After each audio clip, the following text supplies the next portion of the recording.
Good evening, and welcome to the St. Petersburg by Night podcasting network.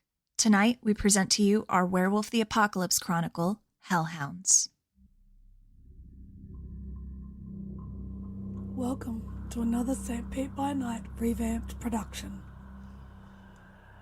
The following is rated for mature audiences and may contain graphic themes that will be distressing to some viewers. As always, we recommend you ensure the safety and well-being of yourself and those around you at all times. Viewer discretion is advised.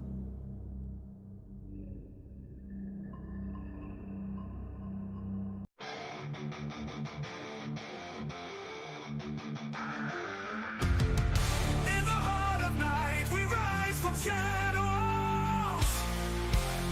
howling at the moon, igniting our battles, cleansing Gaia of an endless fight, until our final days we will fight. Thanks, man, we stand united as one.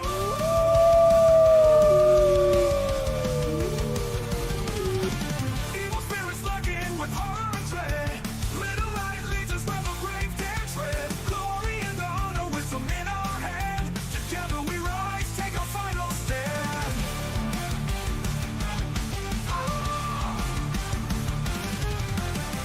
Everywhere we run, the wind is at our back.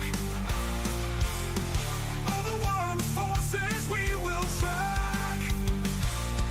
From the depths of the ocean to the clouds in the sky, vampires tremble as we learn to fight. Rage across Tampa, in this fight we'll stay. Evil spirits lurking with horror and dread. Little light leads us where the brave dare tread. Glory and honor, wisdom in our hand. Together we rise, take a final stand.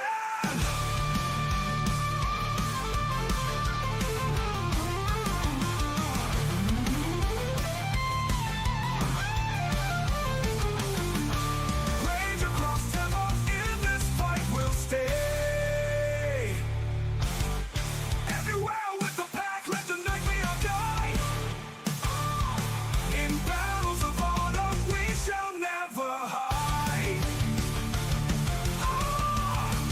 Don't you never hide.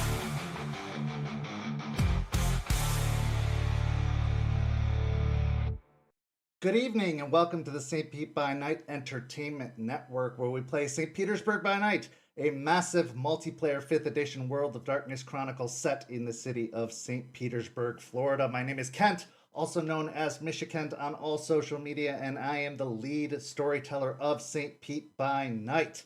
It's Friday night, and you know what that means. It's time for Hounds, our second Werewolf the Apocalypse Chronicle set in the city of Tampa Bay, Florida, just across the bay from St. Petersburg, Florida. And why is it our second Werewolf the Apocalypse Chronicle? Because it's the second Werewolf Chronicle in the Rage Across Tampa universe. And if you're not up to date on Rage Across Tampa, boy, oh boy, do you have a lot to catch up on, because we have 55 episodes of Rage Across Tampa over on Twitch and here on YouTube for you to catch up on. So if you want to know what's going on, you better go catch up and listen either on podcast or catch up here on YouTube.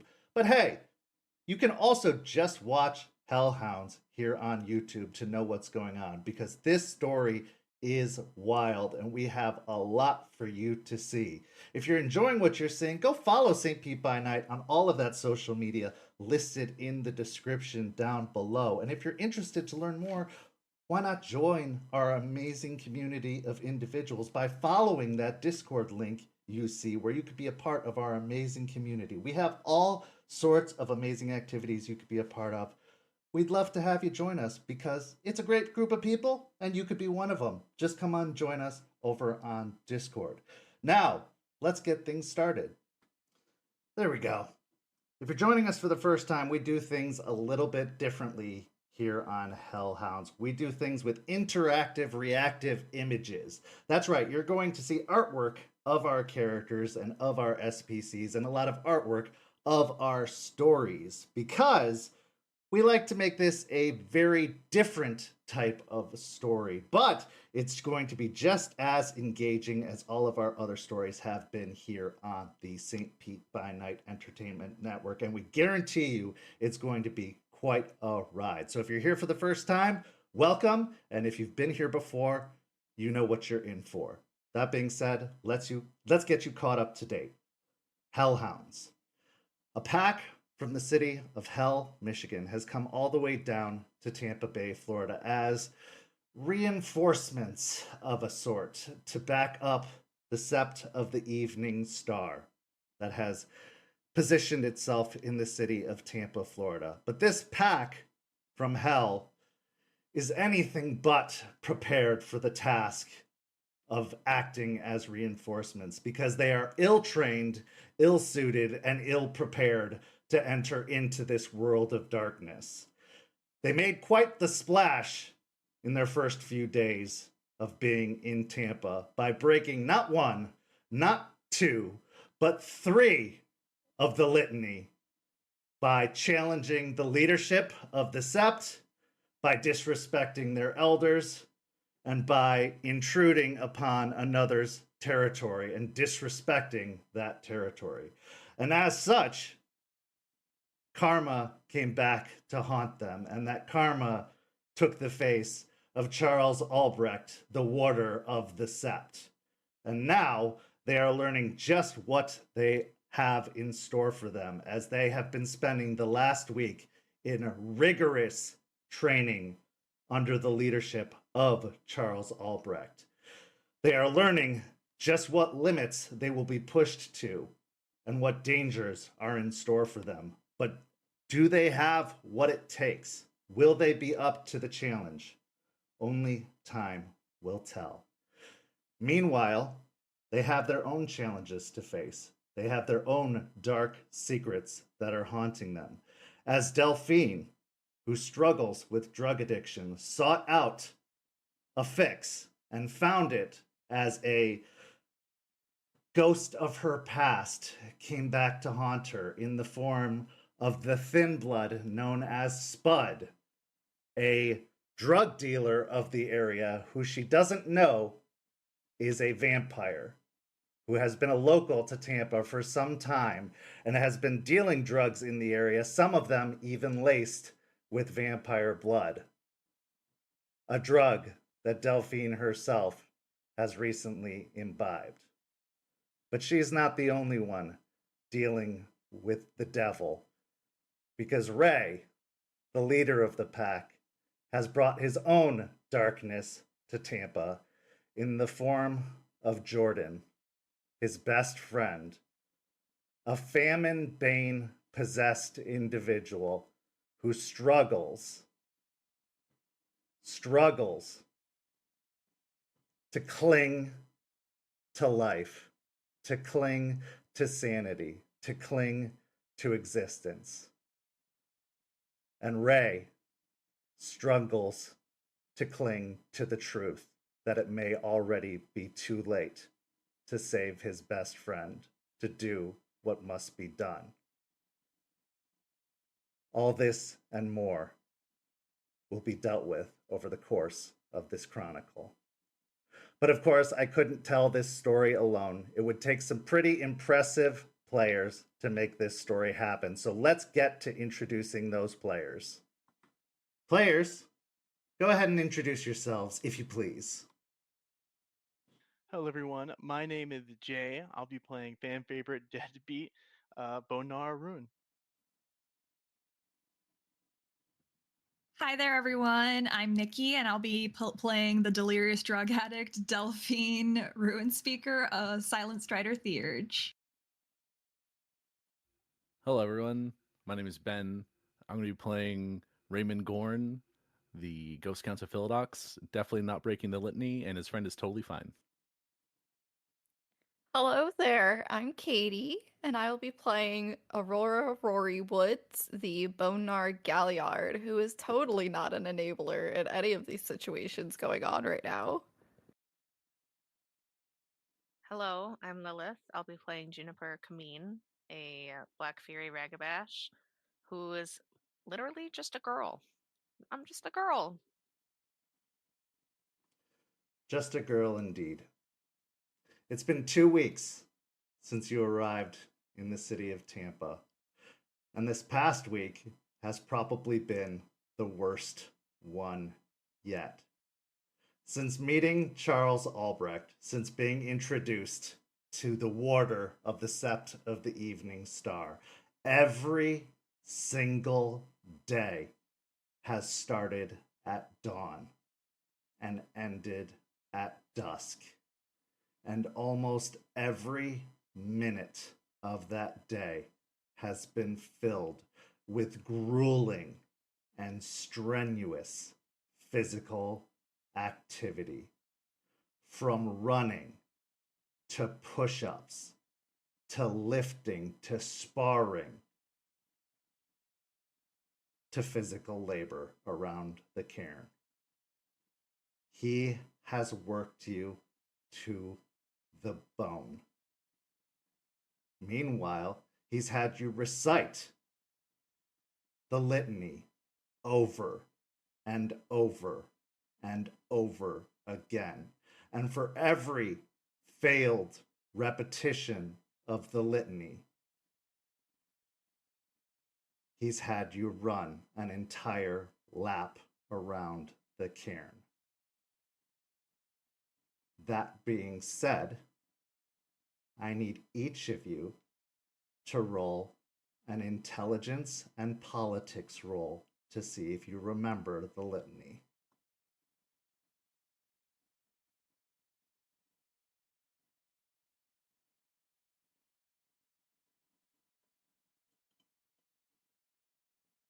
Deadbeat, we'll start with you.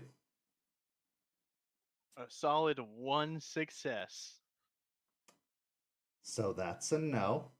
So we're going to have to make you roll a stamina and athletics roll, since you probably had to run a lap every single day of the past week. That would be 1, 2, 3, 4 successes. Thankfully, you are physically fit and up to the task. Remembering the litany is not your first concern. Laps are a perfectly fine punishment for you. You're happy to take the lap, and if it means you don't have to learn anything, you take no physical exertion from the task. Delphine, let's follow with you. I spent a willpower and got 3 successes. It took some time, but eventually you started to remember those rules of the litany. You did not have to run any laps. You did remember the rules. You take no physical exertion because of the litany. But there are other physical tests you will have to endure. Ray, I also got 3 successes. you also remember the litany. You do not have to run any additional laps. Rory, I got 2. for half the days of the week, you did not have to run. But for the other half, you did. Roll me a stamina and athletics.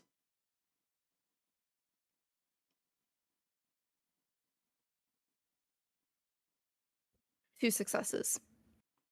Okay.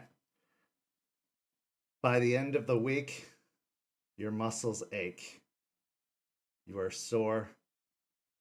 You are hurting. You will start this day with 2 points of superficial physical damage and 1 point of superficial willpower damage. Juniper, I got 2 successes as well. joining Rory, half the week you have to run, the other half you don't. Roll me a stamina and athletics.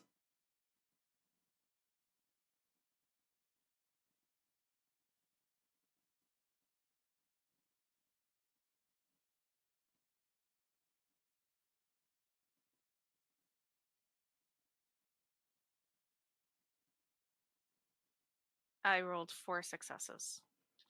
Just like Deadbeat, however, running laps is not a big deal for you. You are able to maintain the stamina, the composure, the pace necessary. You are of the woods. You are a hiker. You are a survivalist. This isn't a big deal for you. You are able to do what needs to be done to maintain pace, to maintain speed, to maintain the effort necessary. You take no additional damage due to the running. Now, I need everyone else to give me a stamina and resolve check because of the week's activities.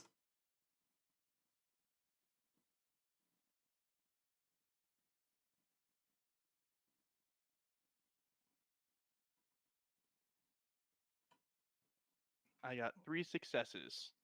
3 successes. I got another 2. Okay. 4 successes. Okay.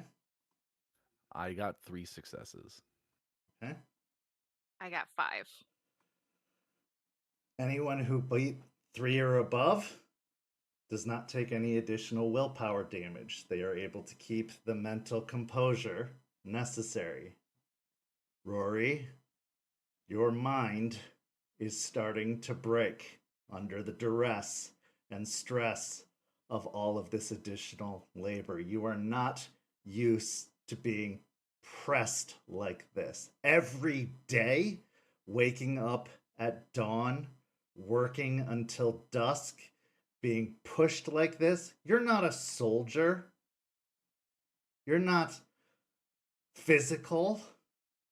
This is not your lifestyle. You wake up when you want. You sleep as long as you want. You're not built for this. Take an additional 2 points of superficial willpower damage.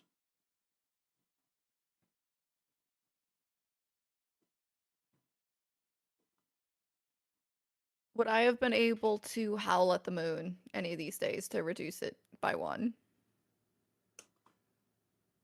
That is after having done that. Okay, I will wait until after then to. This is over the course of the whole week. It would have been more some days, less others. You would have been gaining and recovering throughout the week, but this would have just been I've been in over flow that and got it. time. Yeah. This would have been like the combined total over that time.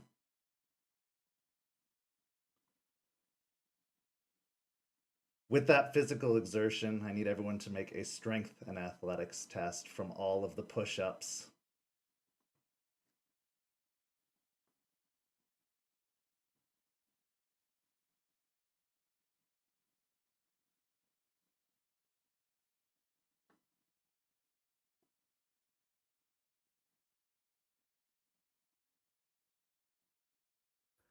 I only got 2 successes this time.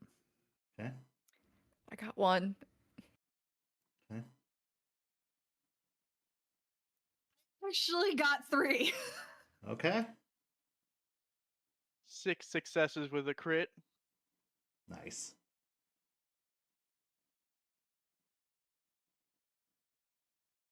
And Juniper?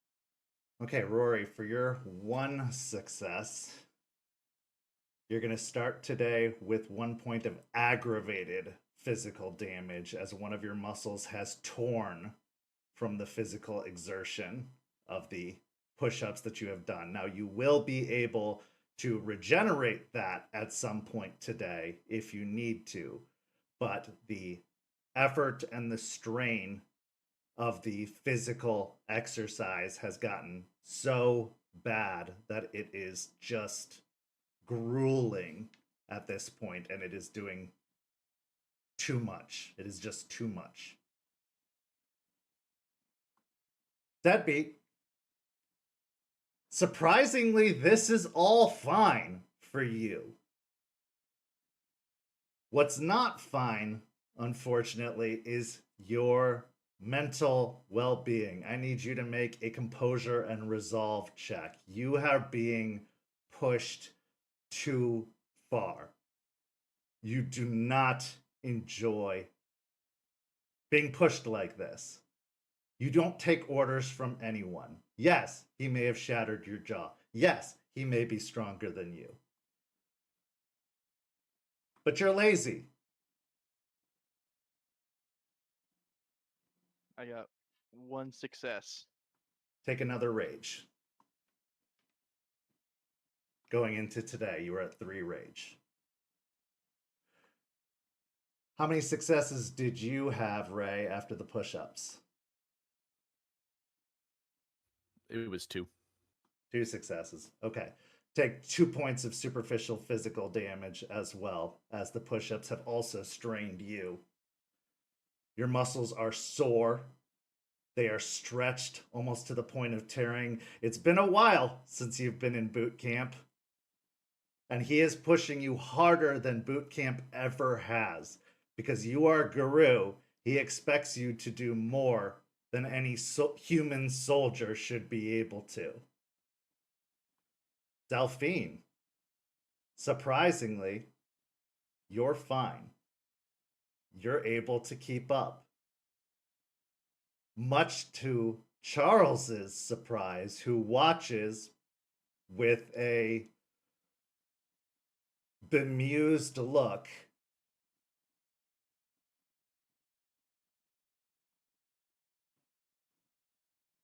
Our final roll.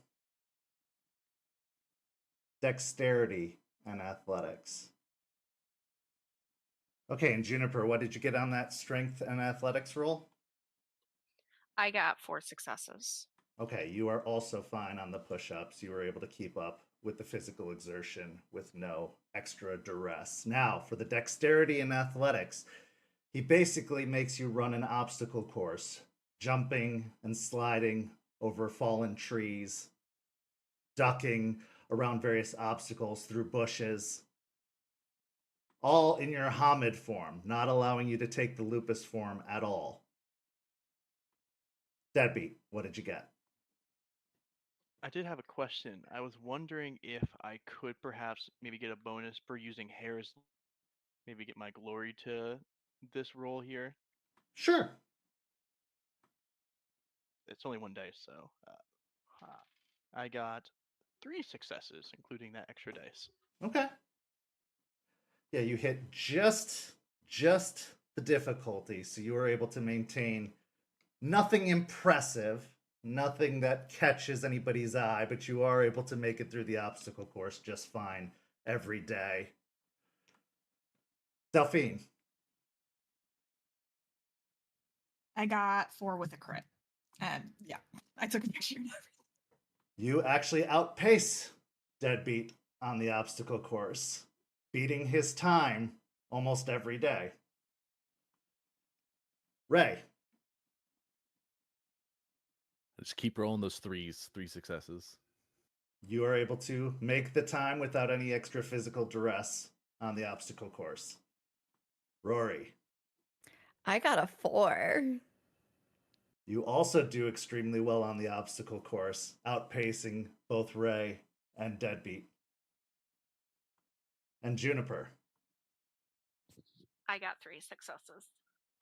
Keeping pace with the majority, you complete the obstacle course. So after a week of these strenuous activities, reaching the end of the obstacle course, you find yourself arriving back in the clearing that is the cairn, panting, sweating, your limbs aching at your sides. How much more of this will you have to take? How many more days will you have to repeat the litany over and over again? Is this what you were sent here to do? Is this what being a guru in the nation really is? What's the point of this? Does this really matter? But to your surprise, instead of more push-ups, instead of more repetitive lessons about the litany or about terminology,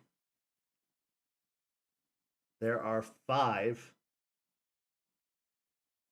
straw and wood dummies erected in front of you.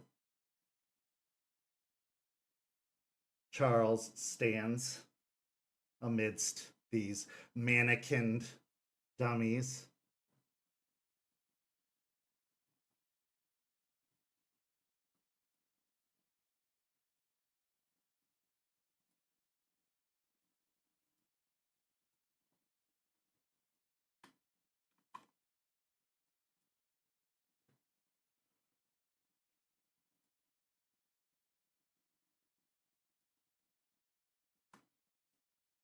Today,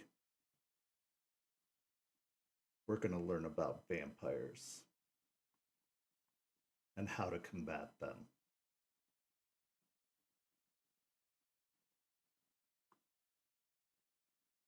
First, I want to know what you know.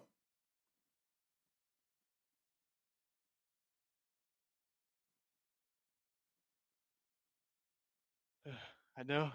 Am I correctly saying something about not letting them bite or whatever? Something like that? I don't know. Probably.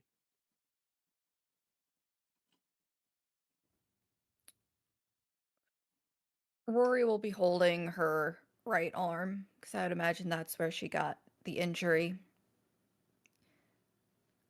I remember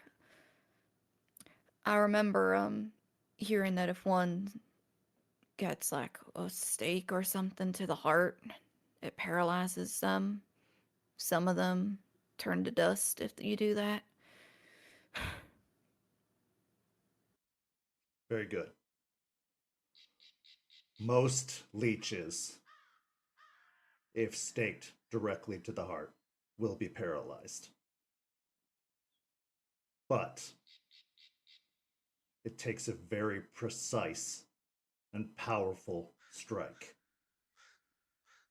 With one fluid motion, he reaches behind, grabbing something out of his belt and striking directly into the center of one of the mannequins. And as he does so, the chest of the mannequin shatters.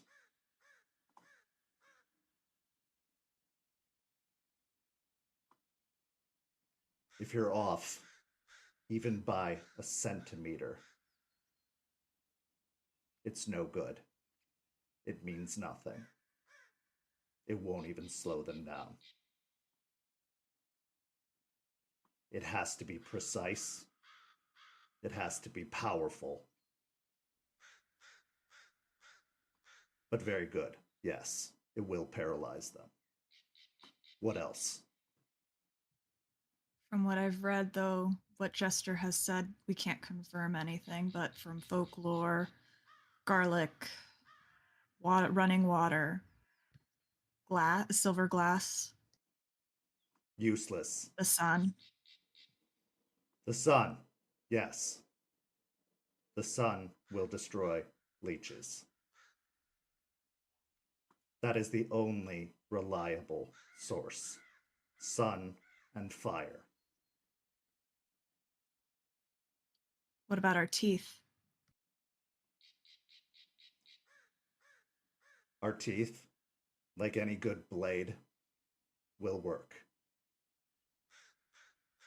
But ingesting the flesh of a leech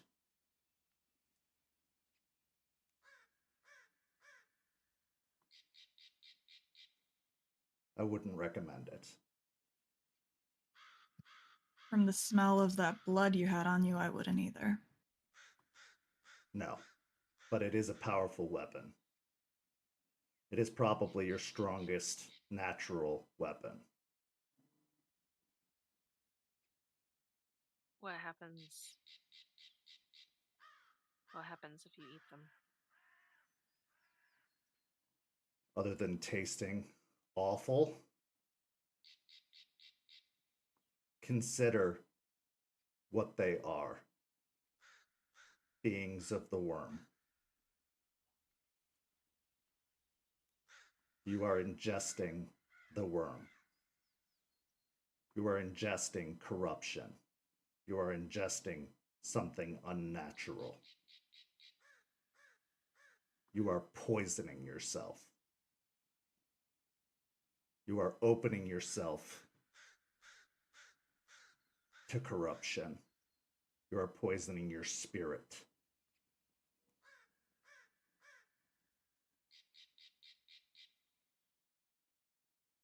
You can destroy them with your fangs. You can tear them apart with your jaws. And some of the older leeches will turn to ash immediately, but some of the younger ones will simply decay as if they were fresh corpses. So does all the time that they gained just catch up to them in that one instant? Yes. Very good.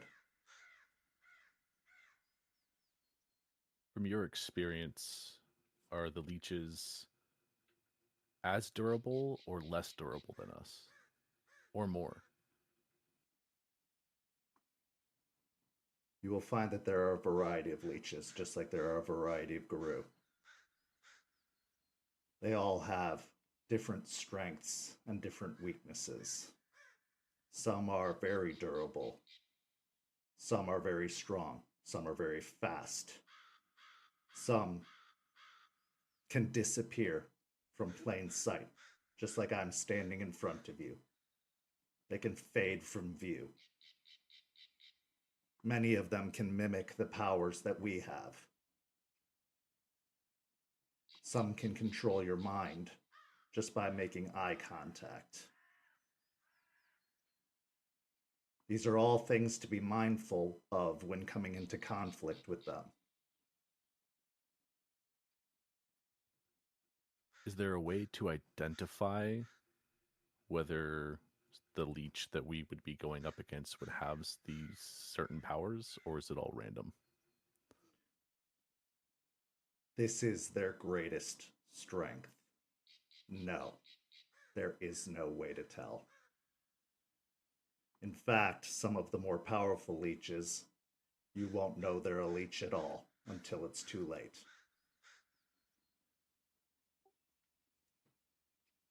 Is there a reason why we keep saying leech instead of vampire? It's just, is that like a slur or something, or are we just like, why are we just not calling them vampires? We don't give them that respect. It's the same reason they call us dogs.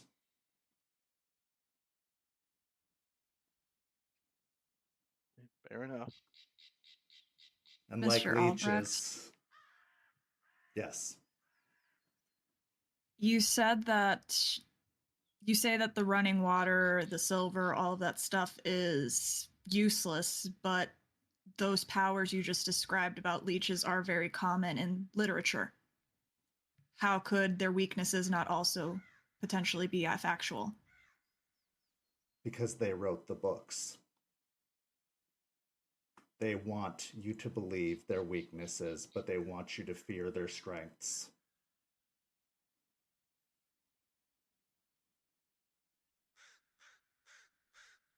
The Bromstroker was a leech.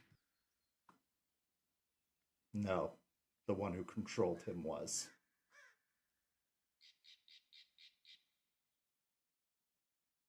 So they have servants. Yes.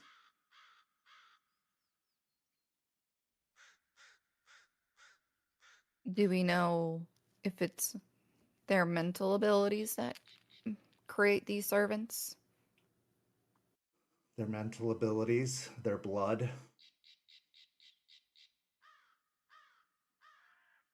Ingesting the blood of a leech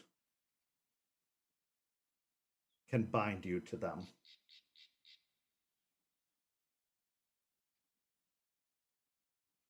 In what way?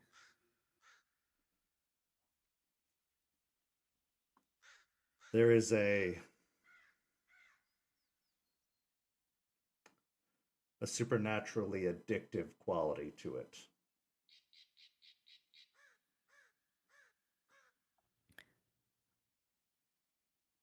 Is there a way to tell if someone is bound to a leech?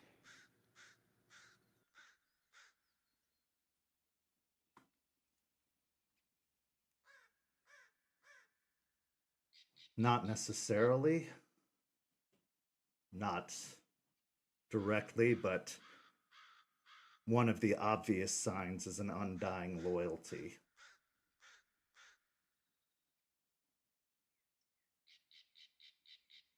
A willingness to do whatever they say.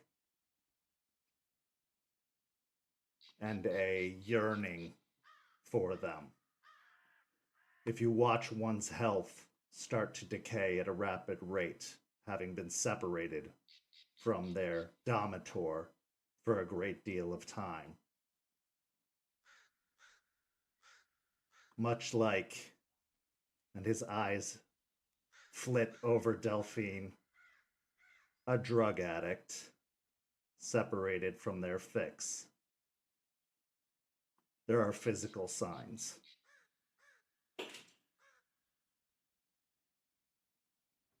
Hey, Delphine, sounds like maybe part of the reason why they treat you like shit because they maybe remind them of those blood addict guys, vampire blood addicts, or leech blood addicts. You in a position to snipe at me, Deadbeat, considering how ragged you've been running today? I'm sorry. As much as I want to be entertained by this little thing, you said they can rapidly decay. Yes. If they are bound, and I mean thoroughly bound, a servant of a leech could die within a month, if not fed. Is this something that, like, we ourselves are gonna have to worry about happening?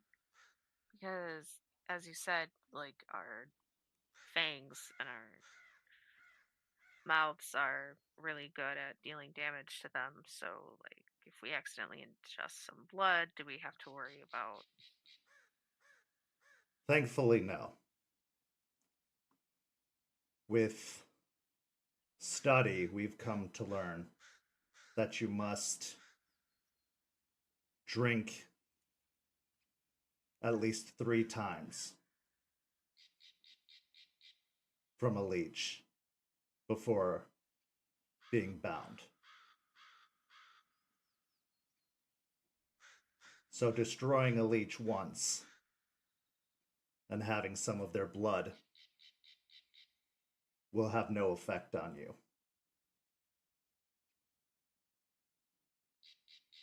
Again, other than the taste.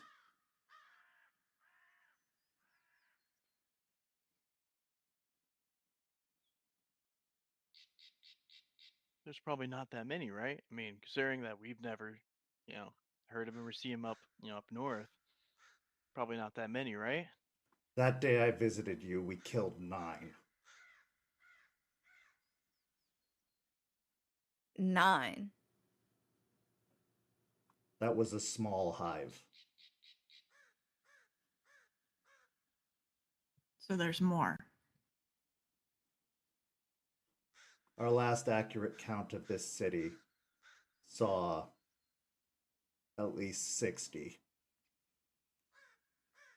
And it is an inaccurate count. And that's just in Tampa. Yes. You said 60, right? Like less than 100? It is an inaccurate count. Those are the ones we've seen.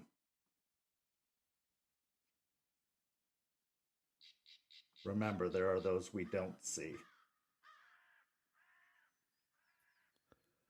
I'm assuming the reason we didn't see them up north where we were is because they tend to congregate in populated areas like Tampa.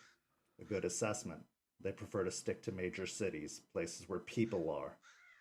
You won't see them in more rural areas. There are certain leeches that prefer the taste of animal blood and therefore can survive in more desolate places, but most leeches tend towards urban places. So, like, if we had gone to Detroit, we probably would have caught wind of some of them. They probably like places where people go missing all the time. Correct.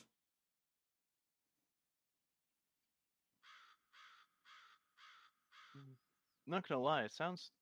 I mean, I know they're like you said something about them being the worm and corruption or whatever, but like, I mean, what do they do to like cause problem? If they just stick with people, can we just leave them with the people and then we can just focus on the other shit? I mean, They control the government. They control the media. They aren't just interested in blood. They are interested in dominance. They are interested in control. When you have immortality and time on your side, you want to own everything. And when you have no conscience, no spirit, no morality, you are a predator. You consume and you destroy.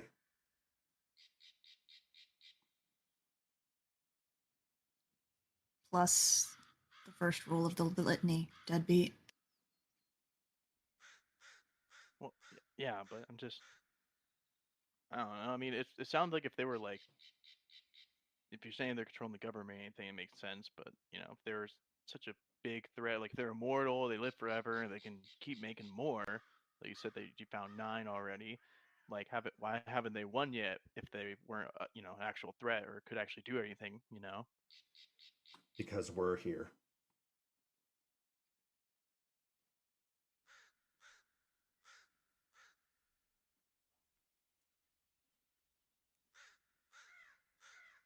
I can't tell if that's saying that they suck or if that's saying that we're really good. Can't tell which one. Both. And I appreciate the pun. I look around, like I kind of look confused for a second, and then oh yeah, yeah. Glad you caught it. Back to how to kill them. Fire. The sun. A stake to the heart will paralyze them. Yes, we have seen that. Very rarely will it kill them. Extremely rare. However, and at this moment, you see him outstretch his fingers, and from his fingers spring claws, long razor sharp claws extending out of his hand. And as he does so, he swings his hand out towards one of the mannequins, and the claws strike across the neck, and the head comes toppling off the top of the mannequin in one fell swoop.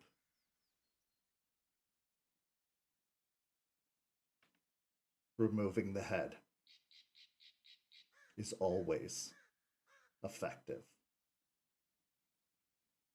Again, a precise strike, a powerful strike. The head must be fully removed. If even the smallest bit of skin attaches the head to the body, it will grow back. The leech will continue to exist. You can remove the legs, you can remove the arms. They will always grow back. The head cannot.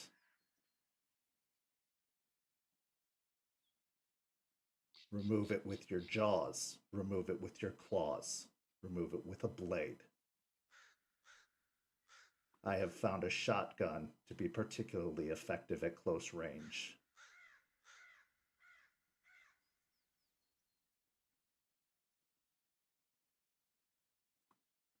It always works.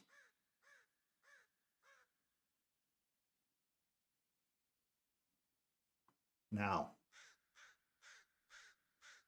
how many of you have killed before? Rory will raise her hand.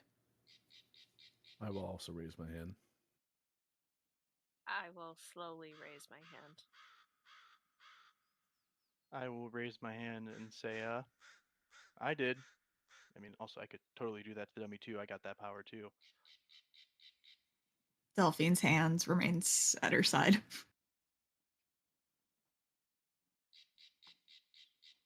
Charles steps in front of Delphine, reaches into his waistband, and produces a gun, turning it around and holding it out to her.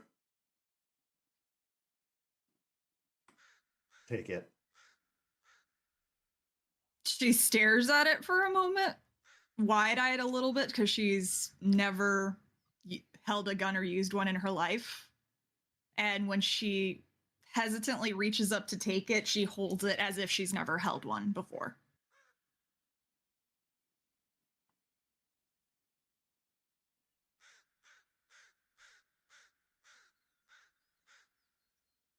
I need a volunteer.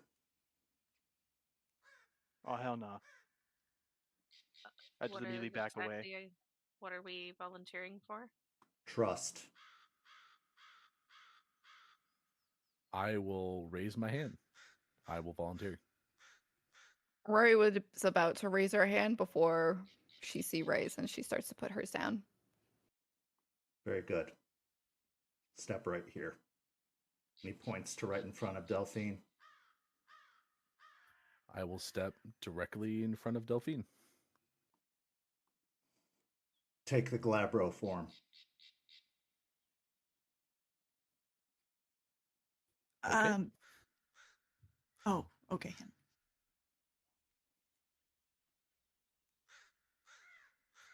And I will call upon the rage and shift into Glabro. My shoulders getting a little broader. My body kind of growing a few more inches. Hair growing down my arms. And I will go Glabro. As he grows in front of you, growing taller and more menacing, he is going to strike you. The only way you can stop it is if you shoot him. Whoa, whoa, whoa, whoa, whoa. I don't even know if she knows how to use a gun. Like, She's is the going to safety off? learn. I thought she was going to shoot me, and I was going to take it. You want me to hit her? Yes.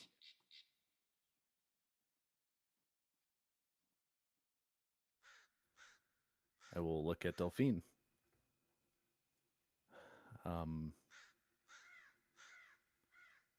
You've never held a gun before. I will quickly show you how to correctly hold the gun. She'll figure it out. The safety's already off.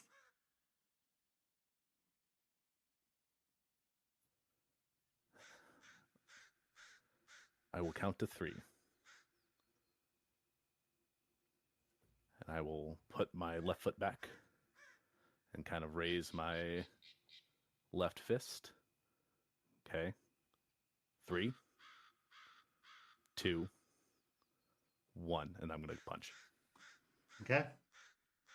Is she I gonna would raise like the to try gun? to. She's going to try to dodge it. Okay.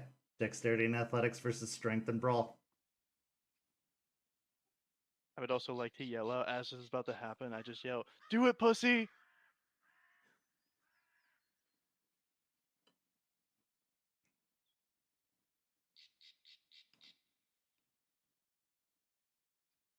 think my hesitation was showing. I only got 1 success. 2 successes. As he swings, you manage to duck below the swing. Charles looks at Ray with a very stern gaze. Again.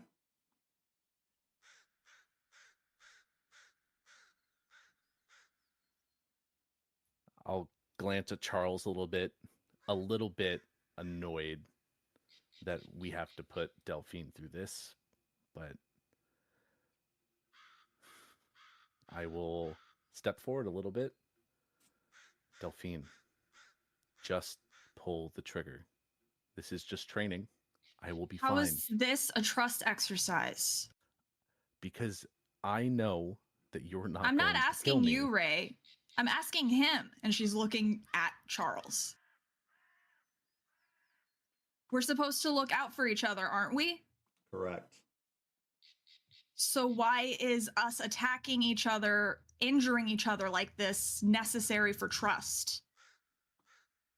Because you're trusting me as your teacher. What if I just go out and like find a rabbit for her to shoot or something? Because a rabbit won't kill you. Well, Ray's not Your gonna friend might, if their brain is controlled by a leech, and you might one day have to point a gun at them.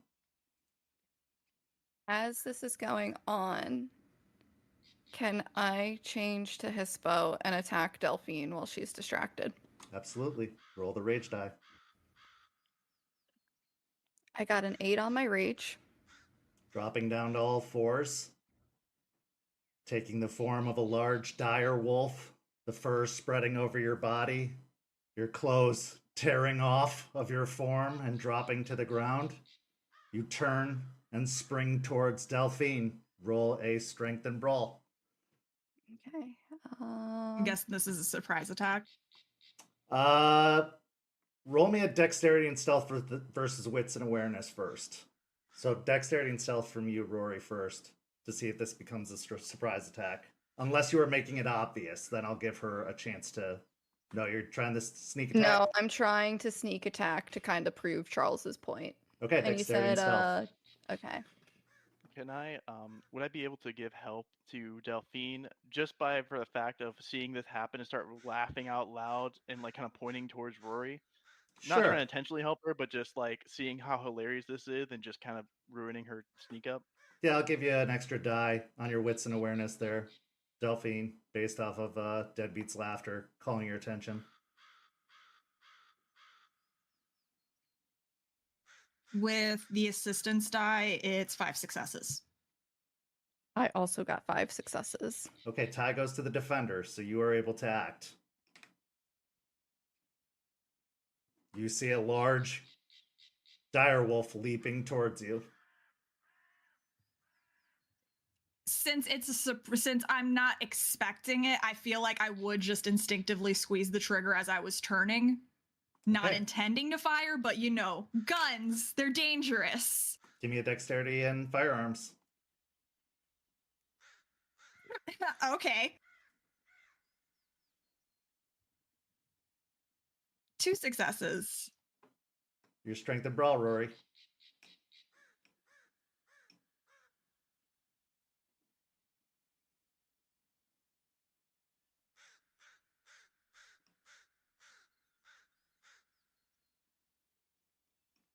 I also got 2 successes. Okay, so as the gun goes off, you both collide together. However, no physical damage is exchanged as you are able to kind of step to the side, the gun going off, the loud noise breaking, cracking across the clearing, echoing off into the distance. The two of you kind of graze off of each other, separating. Rory, you kind of go rolling off to the side, turning to face her again. Declare your next intentions.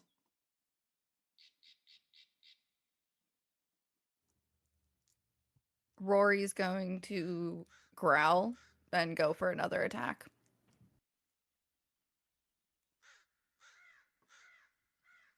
Delphine is literally just she's furious right now. Like, she's literally getting angry at this. Take another rage. And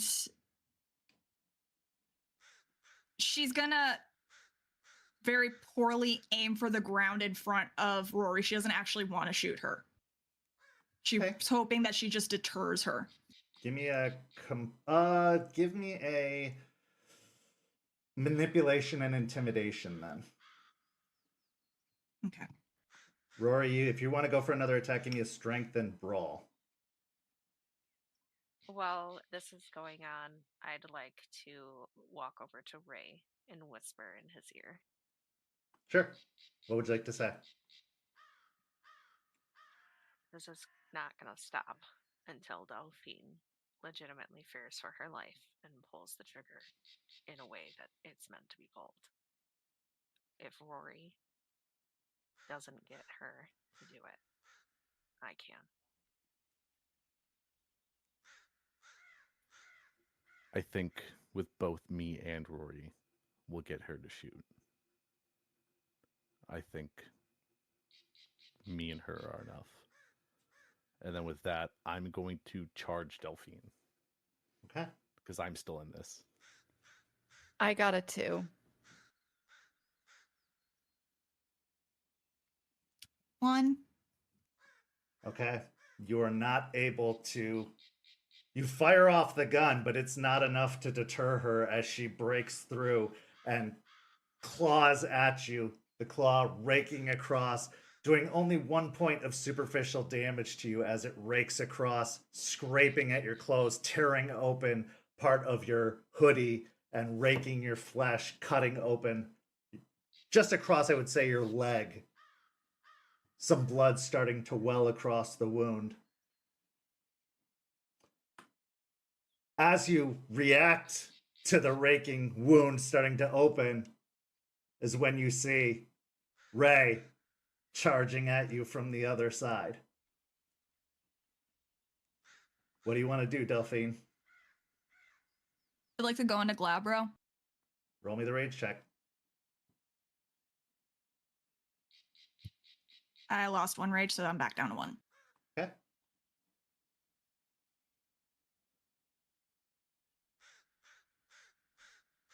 And I'd like to try to catch his arm as he's trying to punch me.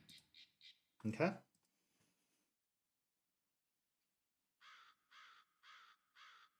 So what would the roll for that be? So that would be a strength and brawl as well. Okay, but since I'm changing and I don't have rapid shift, it would just be, You have it the would be at a negative 2 dice 2 die. penalty. Yep. Gotcha. Okay. So dexterity and brawl, you said? Or strength and brawl? Strength and brawl. Since you're Okay. going for a block,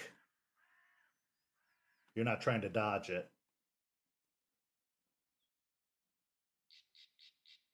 I see right now for Deadbeat, I'm just standing off to the side. At first, I was bemused and found this really funny, but as this is kind of dragging on, more gunshots go off. I'm standing in like 80-degree, 90-degree weather. I'm sweating. I'm tired. I'm just getting more kind of frustrated by this passing on and just this weird game of chicken for some reason, just wanting to get Delphine to shoot one of them. And just kind of just annoyance starts spreading across my face as I start tapping impatiently, waiting for these, chuckle fucks to figure out the hell's going on here. With a spend to willpower, it's 2 successes. Okay. And Ray? I got 4 with a crit. Okay. As you try to raise up a hand mid-transition, your muscles growing, your height growing, trying to raise up to to block the blow, it pushes through, striking you in the face, causing your jaw to just kind of turn to the side with a blow.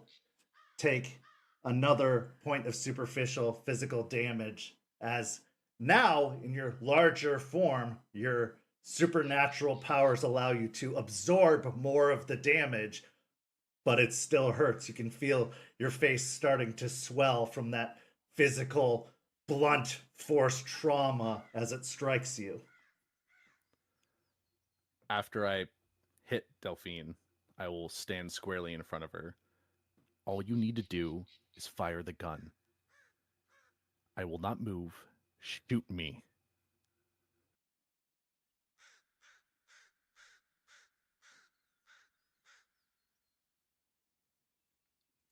Teeth gritted, she'll just shoot him in the foot.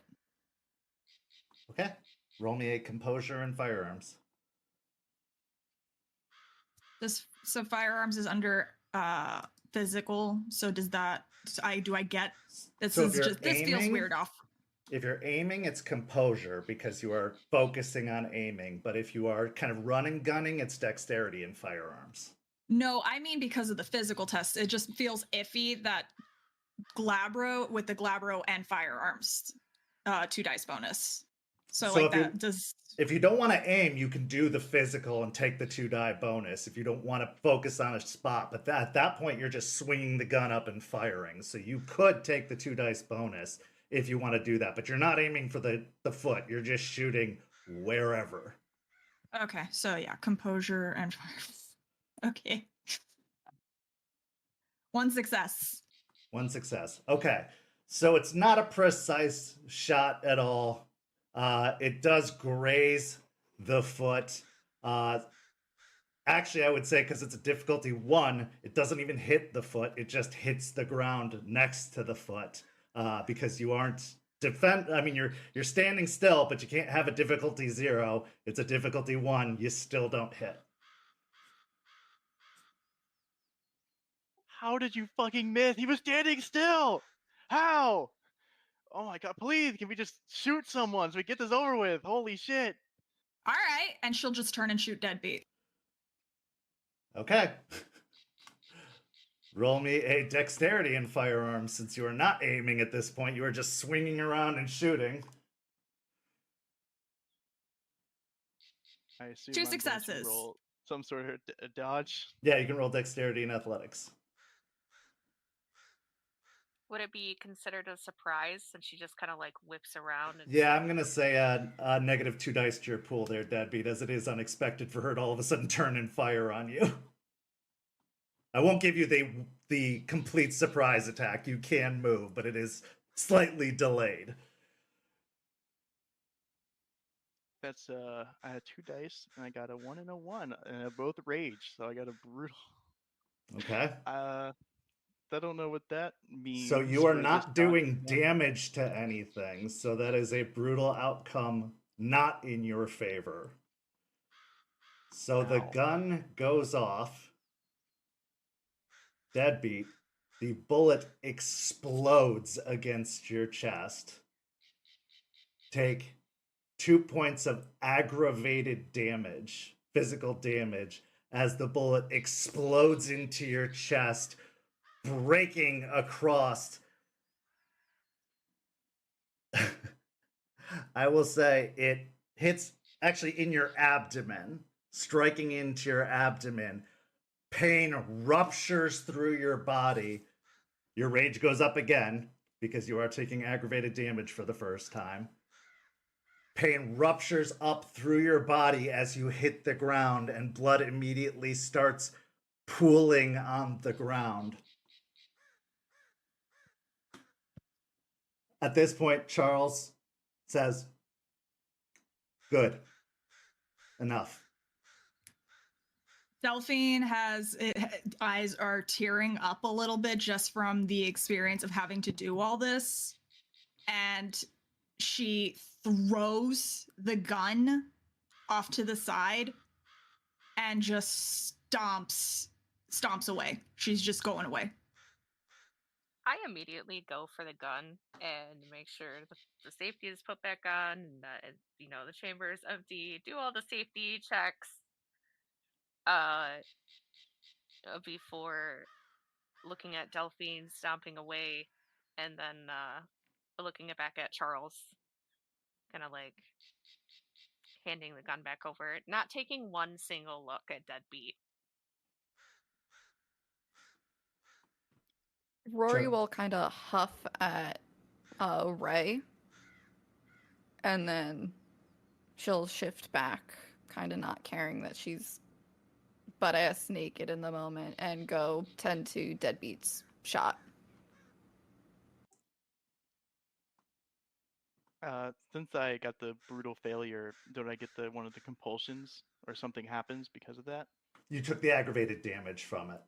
That's the negative because to I it thought is you this- took extra damage.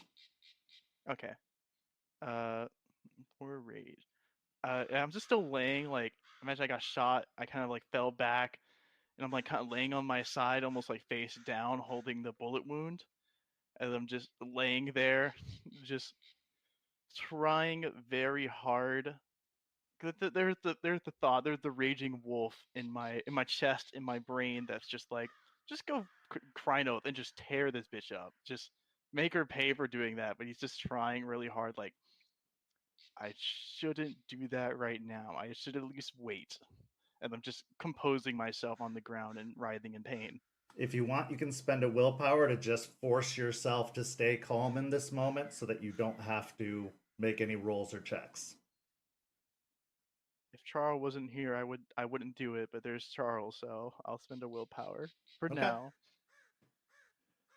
So, taking a deep breath, pushing through the pain, you force down every urge inside you to lose control, keeping that wolf, keeping that anger at bay as Rory approaches.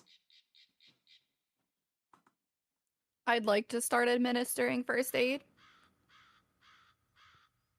Okay.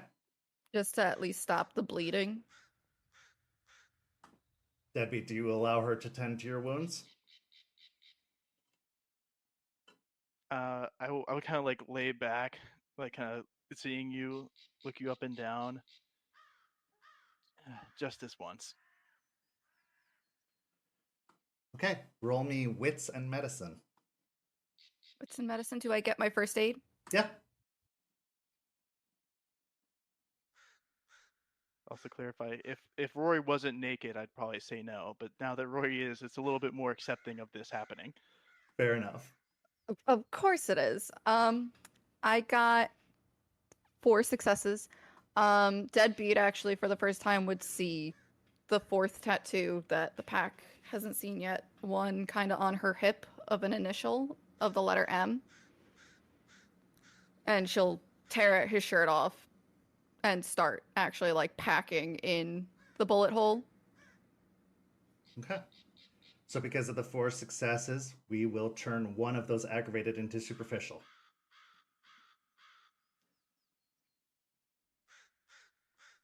So as you're tending to the wounds, everybody separating, Charles takes the gun from Juniper with a nod, holstering it back on his hip. He looks towards Ray with a respectful nod. Thank you. I don't think anyone else would have done it. And with us going into a war, we all need to understand the things that we need to do. I wish it didn't get us out of hand. I just slowly turn my head and stare at Ray as he says, I don't think anybody else would have done it. This is a very real possibility.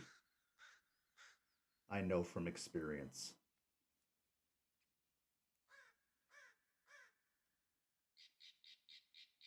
You have to understand.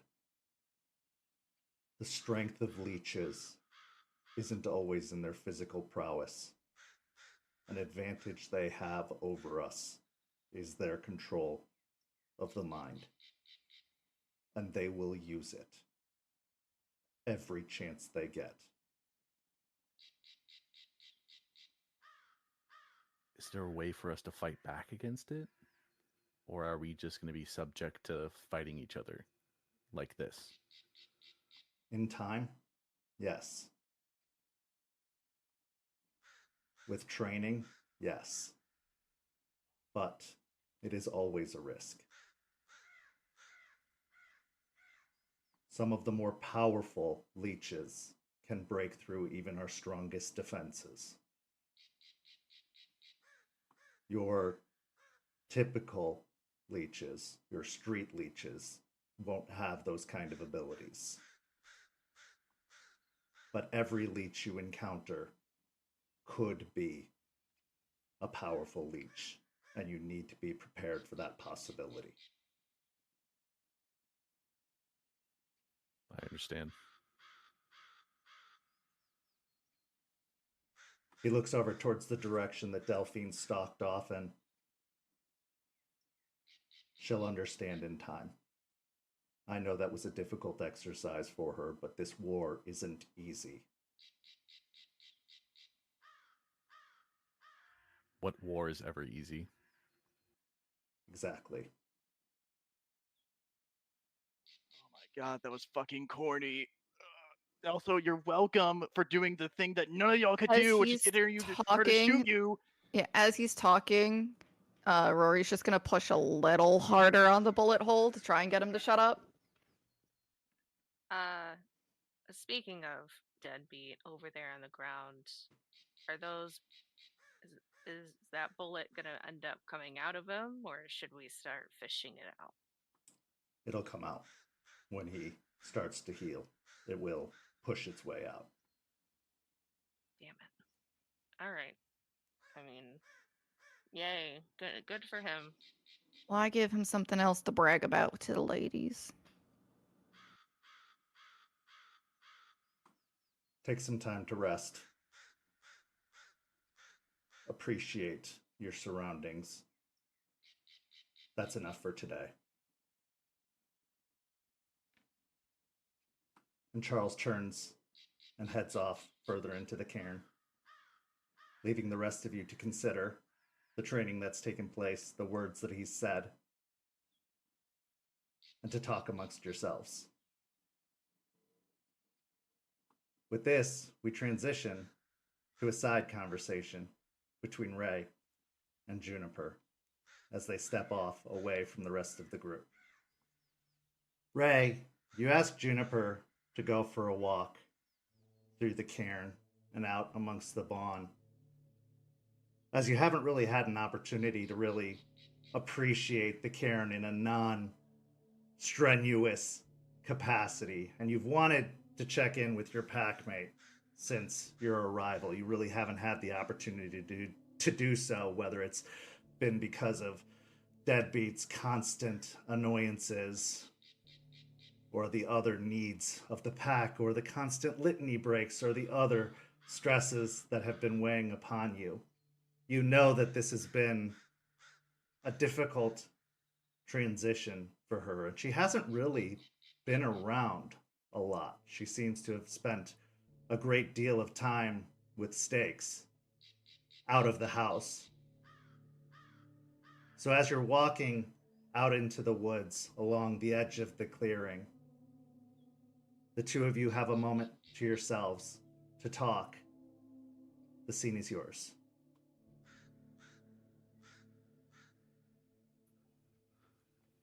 Walking down through the cairn, kind of taking in what just happened and what, unfortunately, we had to put Delphine through. I'm a little quiet for the first 5 minutes or so while walking, but after a bit, I'll, without looking at Juniper right now, just looking around the cairn.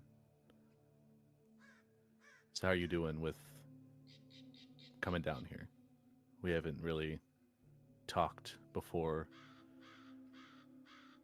moving ever since we had that one-on-one before the trial.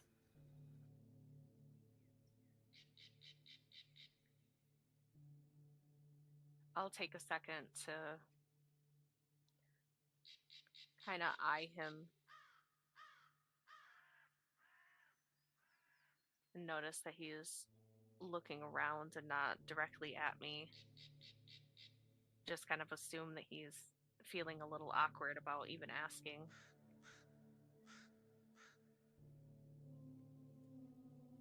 I mean,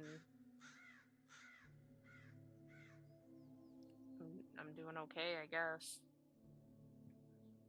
Better than the night we found out. That's for sure. How about you, man?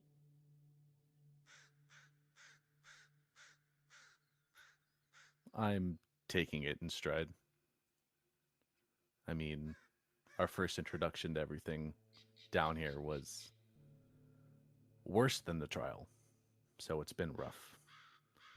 But I know, like you said, your reaction to coming down here was volatile.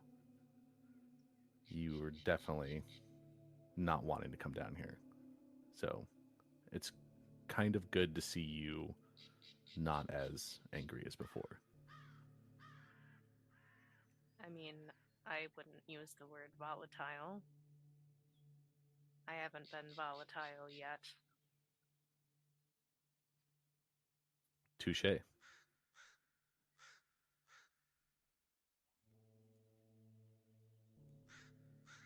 But anyway,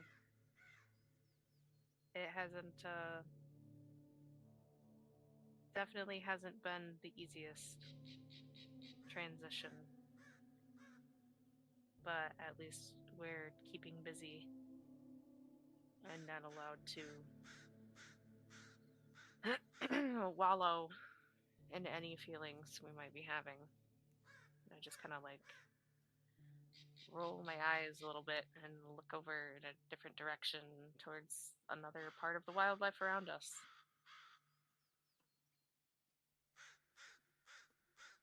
From my previous experience going through boot camp, that was one of the benefits. You know, you go through the training every day, get pushed to your limits, get broken down and built up again, and you can't really think during that time. So this week's been rough, but at least we haven't had more time to implode like we have when we first got here. Yeah, kind of wish it was even more rigorous. That way some of us would be even less able to think, or at least think long enough to open their mouths. And I mean, him opening his mouth allowed Delphine to complete the assignment. So in this one instance, I'll take Deadbeat mouthing off as a plus. I actually have a sort of half smile on my face at that.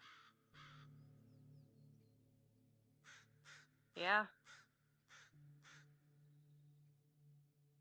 I suppose we should mark today off as the one day Deadbeat did something right, huh? Just don't tell him that. I mean, I won't if you won't. But that one mark is definitely riddled with hundreds of the wrong day. So he's still outnumbering it. Yeah. This one will be just our little secret.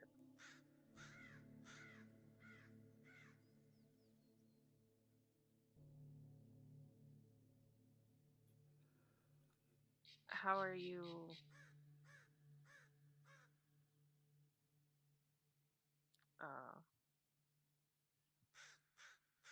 I know we just talked about not really having time to think, but how are you doing with everything that you told me about? Are you still doing okay with it? With your first change or whatever?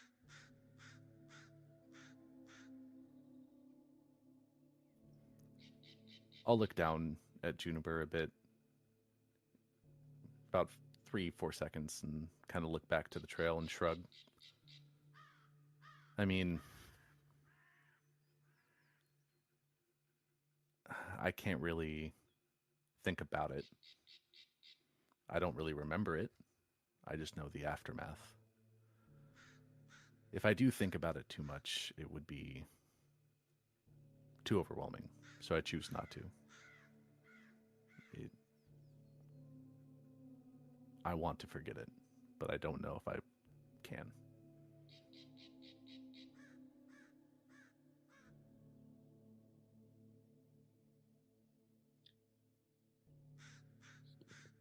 Trust me when I say I understand that sentiment very well.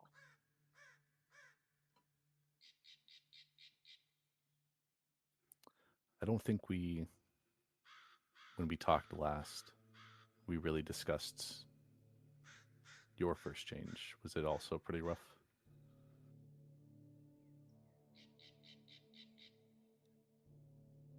It's as Stakes said it was, and she gives him a look,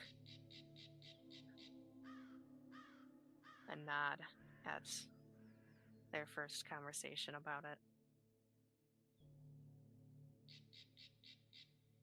I can't get their faces out of my head.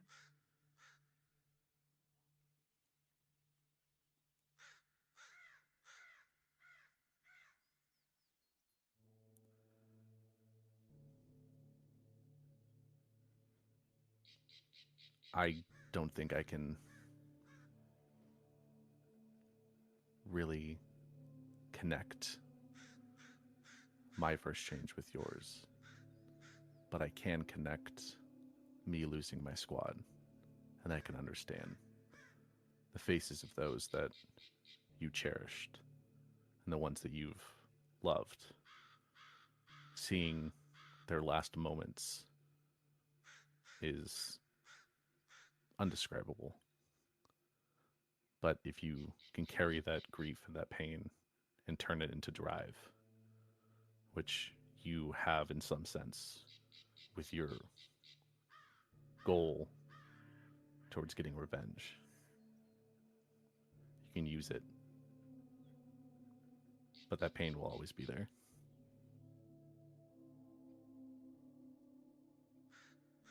Yeah. I've managed to somehow navigate my way onto that path.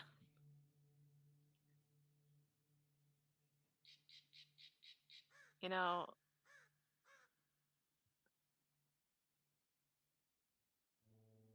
since trust seems to be the reoccurring theme as of late,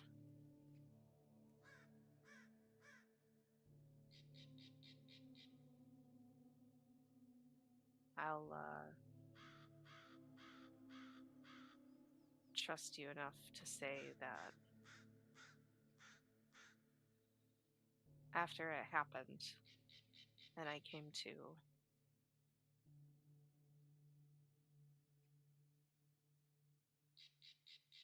I didn't want to do this. I didn't want to be what I had become, and I just wanted to be with my family. And so I buried myself in the snow.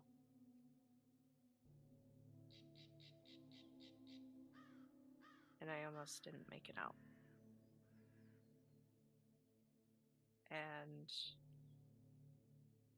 for the first time since December, the other day when I was out with Stakes, and we were building up little dens and stash places, for the first time,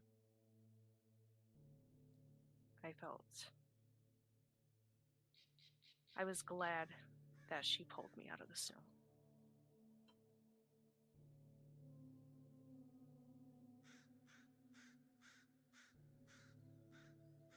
At this point, I'll stop walking and kind of turn to face Juniper fully.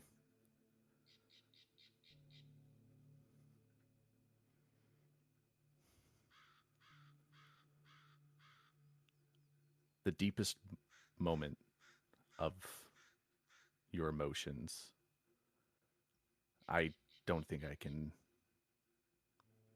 relate, but I thank you for trusting me with that piece of you. And I'm happy that you have started to find those little moments again. I know after everything that happened with me, it was happy moments are far in between. But if you can find them, hold on to them. And if you do need to talk to me about anything, we can build up this trust some more. Not as your pack leader, but as a pack mate. I'm here.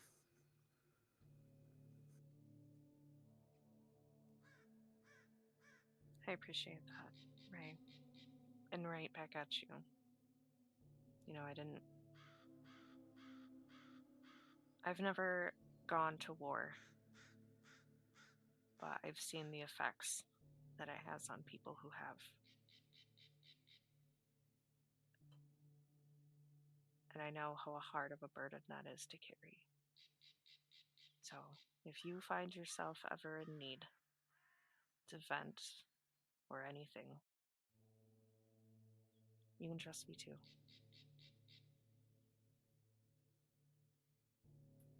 I appreciate it.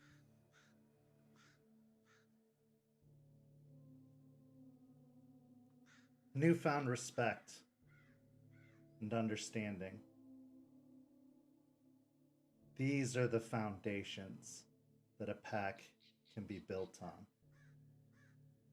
Can these connections be forged among all the members of the pack? Well, maybe in time. But hey, it's got to start somewhere. And why not here? Why not now? But as we know, these two aren't sharing everything. Because as they turn to continue their walk through the woods, talking about trust, talking about sharing, their minds can't help but wander. One to a house across town in Tampa where a skeletal figure's raspy breathing echoes through empty rooms. And another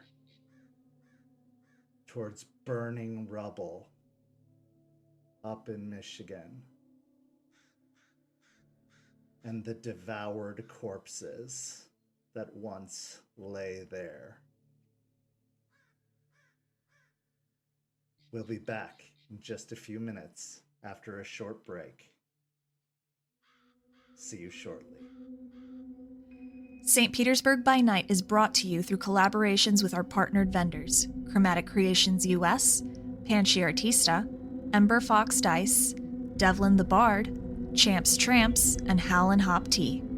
Links to our partnered vendors, as well as our Twitch and YouTube channels, can be found on our website, stpetebynight.com. You can follow St. Pete by Night on all socials with the hashtag St. Pete by Night. If you wish to support our program, you can do so at ko-fi.com/stpetebynight to help keep the stories rolling. Welcome back. In the first half, we got to witness the strenuous training the Hellhounds have been put through at the hands of Charles Albrecht. Delphine specifically was put to the test when she was asked to shoot one of her own pack members because leeches control the mind, or at least have a knack for controlling the mind. And what was a training exercise could become a very deadly reality in the future. Then we saw a bonding moment between Ray and Juniper. But was there more said than was withheld? Now, in the second half, we find Rory, after having patched up Deadbeat, who was shot by Delphine. She has found her spare pair of clothes that were stashed at the cairn on Charles's advising.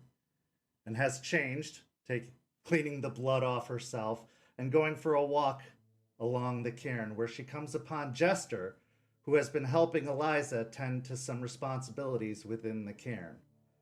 Rory, you've been contemplating some of the things you've seen in the cairn over the last week, including that strange swing that hangs from the limbs of one of the trees, and that mounted sword up in one of the trees. Who better to answer this query than the Galliard of the Sept, the tale singer? As you approach, the scene is yours. Rory will kind of still be nursing her arm. Now that she's kind of like cooled off from the exercise and stuff, she put a t-shirt back on instead of just rocking the sports bra and cargo pants that she's kind of just been rocking throughout Charles's training. And she'll quietly approach, but like not quiet enough to like startle them.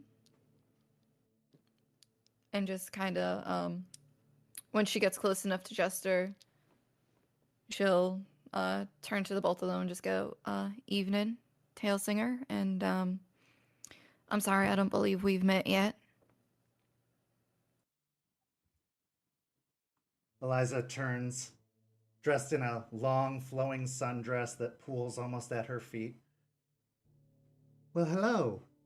You must be Rory. That's my name. My name's Eliza Ross. I am the Right Master. It's a pleasure to meet you. It's a pleasure to meet you as well. And she'll dip her head slightly.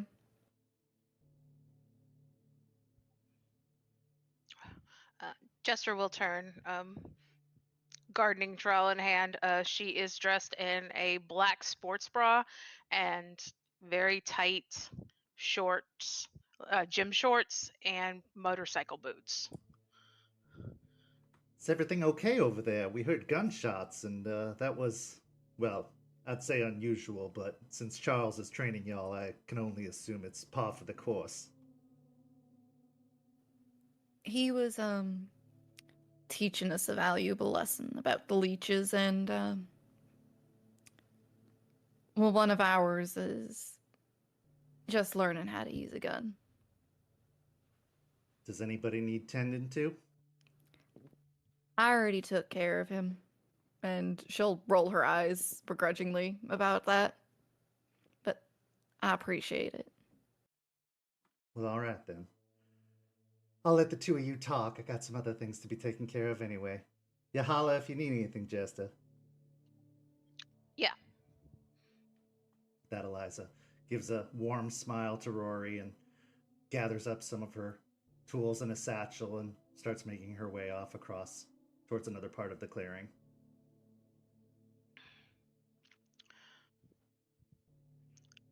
So, how are you feeling about training?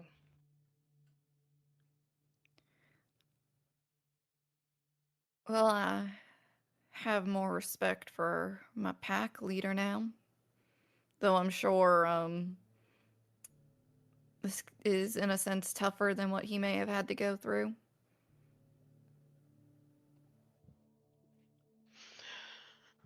Yeah, Charles tends to put people through their paces. Trust me, I know. Personal experience. I'll finish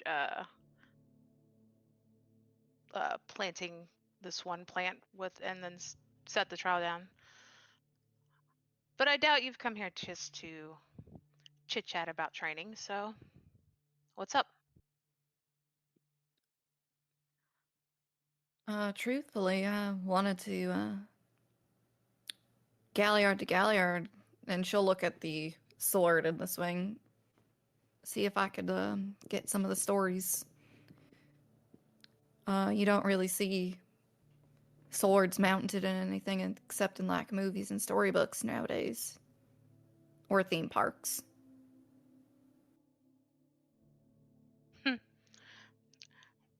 I mean,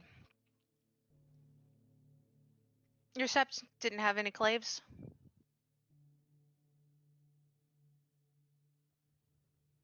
I don't believe so. And if we did, they weren't mentioned. Well, most likely not. She'll stand and rub the back of her shoulder for a moment. Come on. Would you like to see it up close? I would. I take it if you didn't see any, you probably didn't even know what they are, do you? Not a clue. It's a Garu thing. It's an honor to actually carry one. Claves are silver weapons. Usually they're... Trust me, Lucas could tell you more about them, but he's not here. He's busy off doing Lucas things, so... They are weapons for killing Garu. I would imagine so if they're made out of silver. And she'll kind of like grimace once you mentioned that it was made out of silver. And confusion and curiosity also cross her face in that same look. It's also become a bit of a tradition and honor to carry one. And this goes back to like way back when. And it's kind of like a... Well, I don't want to say a rite of passage. That might not be the right term, but like an honor in a sense. Yeah. Strangely enough, that one is the third that's in our pack. The Sept itself. I carry one, Lucas carries one, and then we made this one for Aspen in honor of her leadership. And she doesn't carry it? She just leaves it here? Yeah, it's more No, she doesn't carry it. She's not really one for wielding large silver swords. Nah, lawyer doesn't seem to match that type, but things surprise you in the evenings, I suppose. True. Trust me, she's more likely to cut you with words than she is to be a sword. But she will surprise you on a few things if anybody tries to tussle with her, though. I will keep that in mind and not give Deadbeat the heads up. I don't think he'd get a chance. No, he wouldn't, and I'm thinking his ego is a little bruised after today. I take it he's the one that got shot? Indeed he is. So, the story behind this particular one, Lucas wanted it made as, an honor for Aspen, who, well, she's done a lot for us here.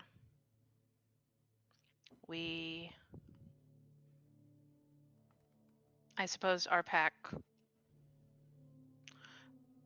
you can consider a bunch of lost children that came together and became a family. So we wanted to show her appreciation, and we had it made and engraved with our greatest moment as well as hers. She'll point out along the blade there are 5 pictures. The first one at the closer to the tip is a star with a moon, 5 of tribe symbols underneath it, with the Silver Fang in the middle. To the right is the Glasswalkers, and the Black Furies the farthest out. To the left of the middle is the Gale Stalkers and the Ghost Council the farthest. The second symbol, or the second picture, is 3 Garu that seem to be fighting an emaciated Garu, except that it has a skull for a face. And they appear to be losing to it. The third, which is the largest symbol that sits in the middle, is a Garu with the Silver Fang symbol in the chest, smashing the moon into this dome that covers the other Garu fighting. And then the fourth symbol is 2 Garu flying down, crashing into the emaciated Garu. There are lines behind each of them representing the flying. And then the last is 5 Garu holding this tear-shaped gemstone.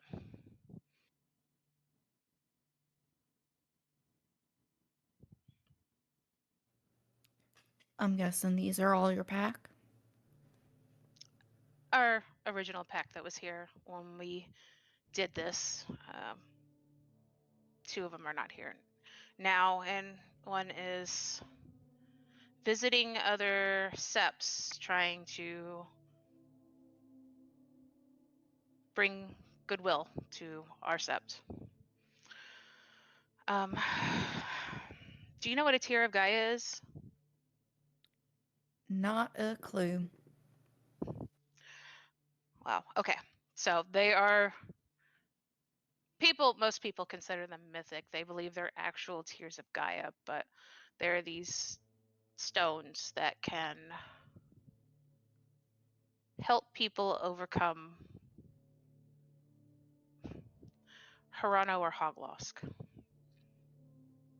When they get too deep in it, they can help them. But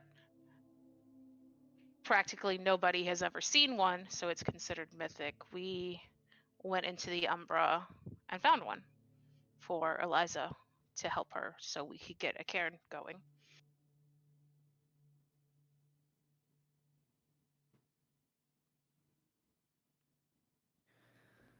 You said they believe. What about you? I've held it in my hand, so I believe it's true. I've seen it. I've seen it work.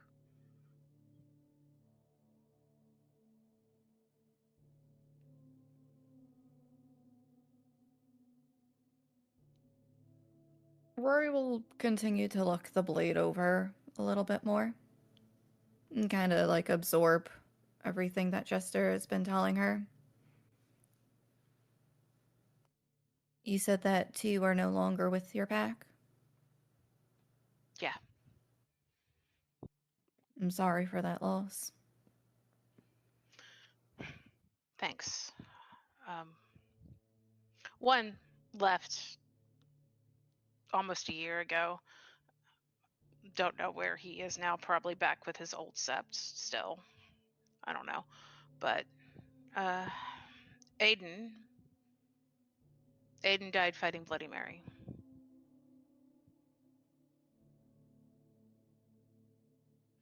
She will glance at the tree with the like burrow under it and just like have a very sad look on her face for a moment before turning.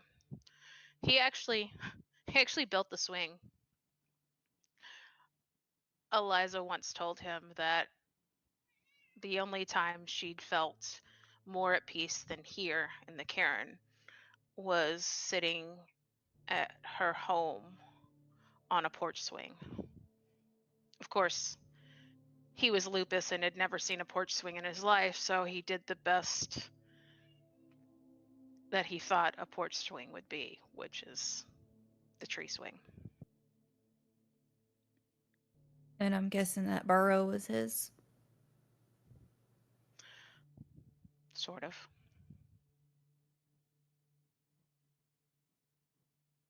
He'll go over to the swing and the burrow and just kind of look them over.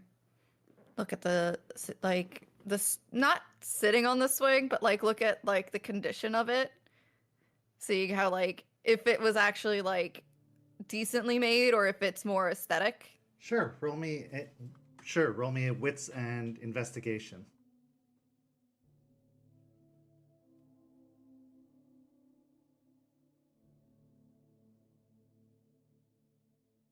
I got 3. Looking over it, it's actually well crafted.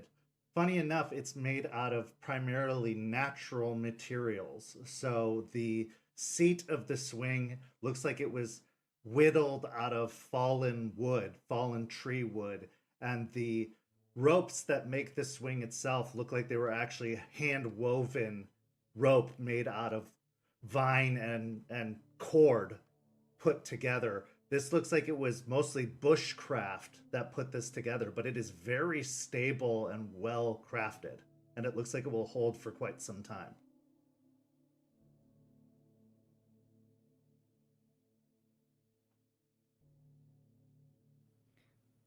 That was mighty kind of him to do this for her.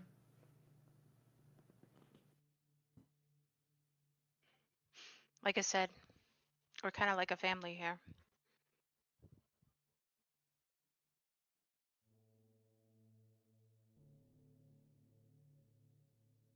You said your pack was kind of a bunch of lost souls that found each other. Did you all squabble and fight as much in the beginning?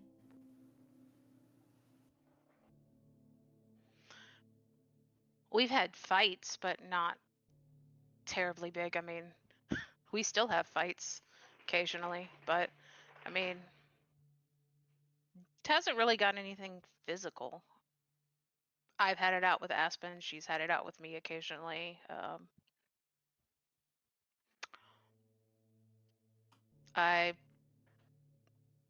If you want to call it training with Aiden, like we've gotten to some squabbles. Like, I definitely would piss him off enough so he would fight with me.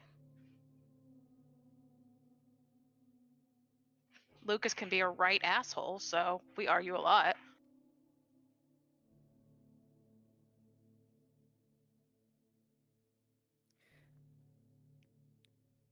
All right, good to know that it's not just our hot mess. I mean, not gonna lie, you guys are a hot mess. But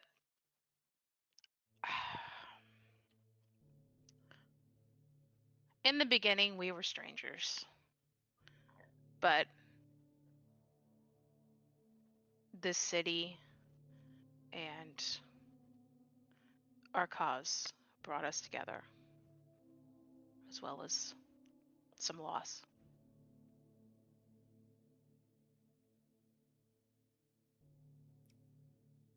Do you think that will do? That'll help us out with our pack?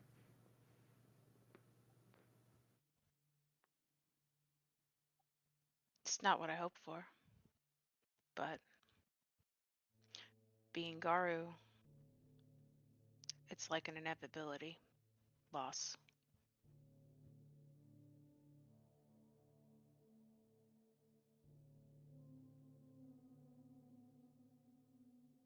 So it seems. And she'll kind of like put her hand on the tree with the burrow, just kind of like, again, observing it, kind of taking it in. Roll me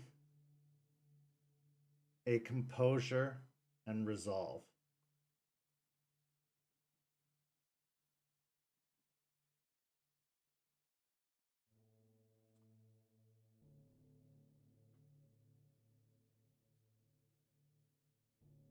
I'm gonna burn a willpower.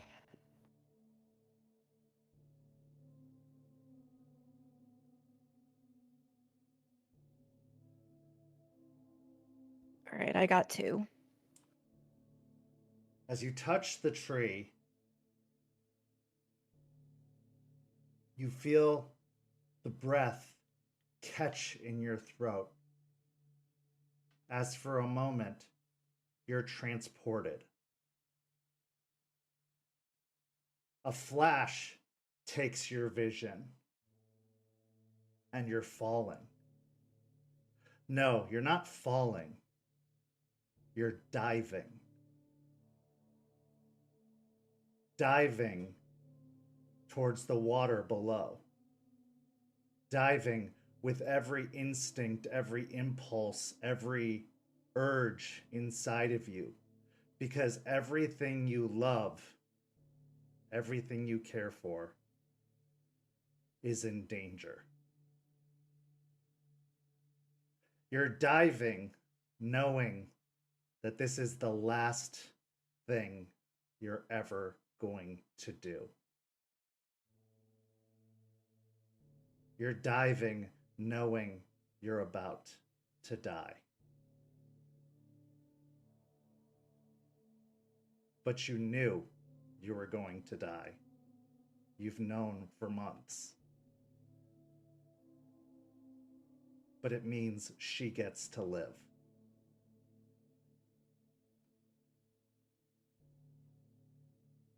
The next few moments of white-hot anger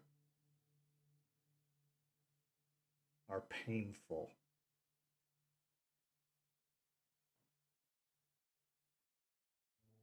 But the pain stops.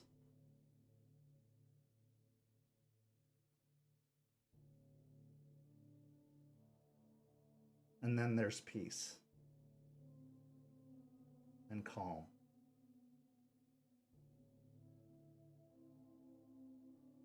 And quiet.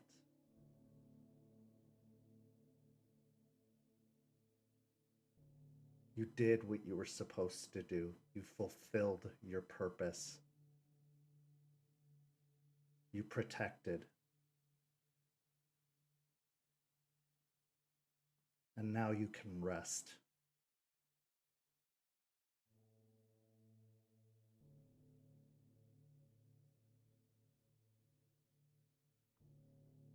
And then you're back. As you catch your breath, able to breathe again.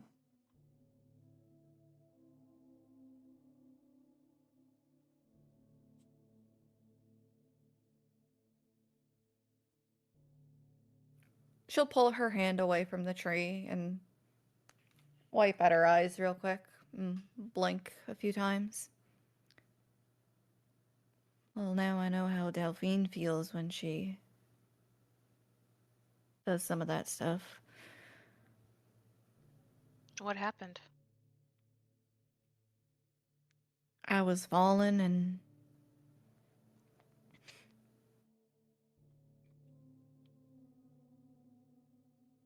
I guess the best way I can describe it is I felt what your pack member felt. I had nothing to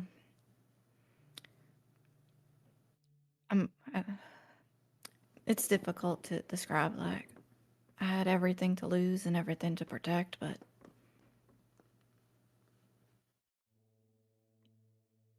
I knew I was going to die, but I can now be at peace because I did what I needed to do. At one point, there was a lot of pain, but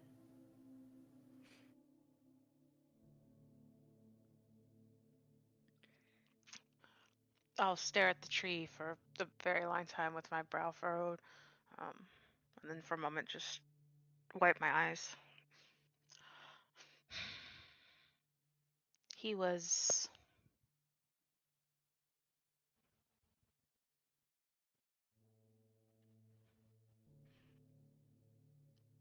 the best.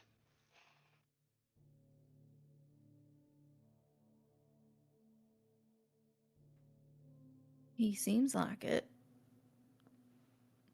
Or at least based on what the tree just showed me.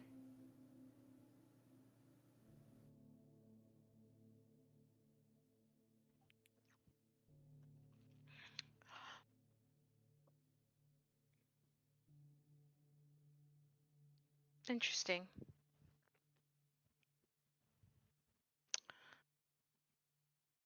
I didn't know you'd be able to see that.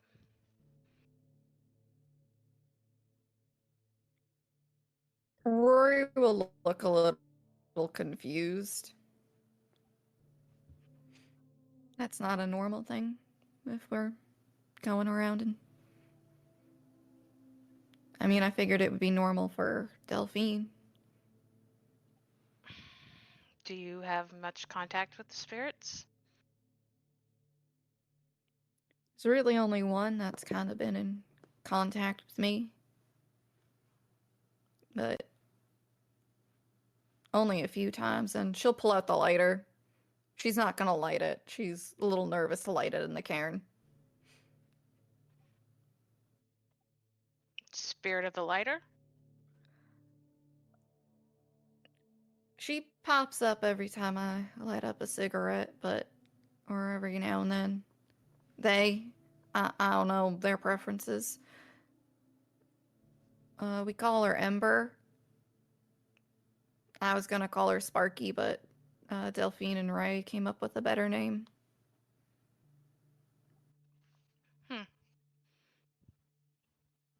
She your pack patron? We have those. Most packs do. They have a patron spirit that watches after them, aids them, speaks to them for other spirits, offers advice. We call ours Star. She's a loon. Jester will look up and like blow a kiss in the air, like, love you.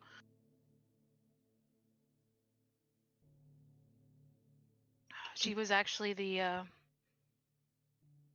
loon spirit that showed us how to find the tear.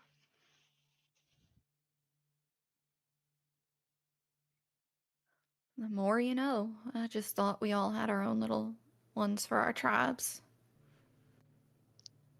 No, usually when you form a pack, you have a patron spirit that has a common goal or beliefs, and they tend to help you out. There are some things that they'll expect from you, but they are also very, very helpful, and it's good to maintain relations with them. Well, it's a good thing I planned on stocking up on lighters.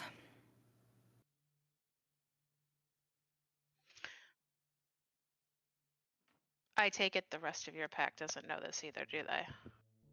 Probably not. You can assume that we know Next to nothing? next to nothing. Yeah, exactly. We're very young. Yeah, I have figured that out since we first met. Alright, so you probably want to get the pack together and probably tell them this, but there is probably a little rite you could do to call her or them, whatever they are, and form the bond with her. Them. It. I'll ask Amber next time we see him what she, he, her, they, it prefers. I mean, if you'd like, I could get Eliza to give me instructions on the rite and send them to you. I'm sure your Theurge could perform it. I would appreciate that. Sure, I'll get that over to you sometime this week. Thank you, and thank you for telling me a little bit about the history and the stories here. Sure, I'm happy. If anytime you want to talk, if I have time, I love sitting down and chatting about stories. It's kind of our thing as Galliards. I'd appreciate that. We had one back at home, but I didn't really hang out with him much. It's mainly just trying to earn my keep. What was your old Sept like?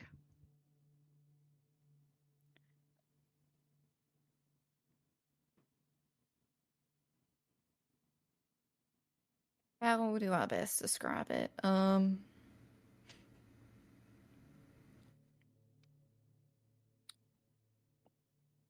Well, it was very rural up there, and the town was very small. Our Our leader owned a bar. Kinda looked like the tough type. You've met Stakes. Mm-hmm. Our Theurge, he owned a horse ranch. I didn't really speak to him much. I know Delphine don't speak highly of him.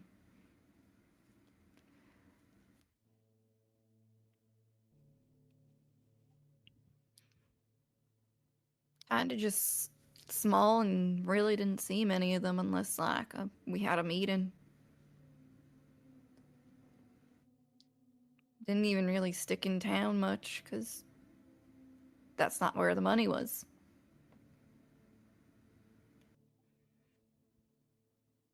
Money. You're interested in money? You need it to survive. Fair.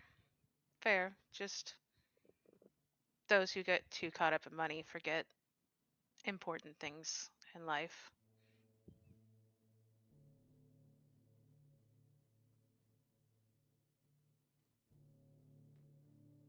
You can definitely say that again.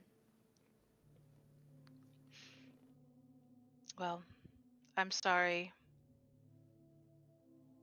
that you didn't seem to have a very engaged Sept, and I feel like most of you probably suffered for it. Hopefully we can catch you up.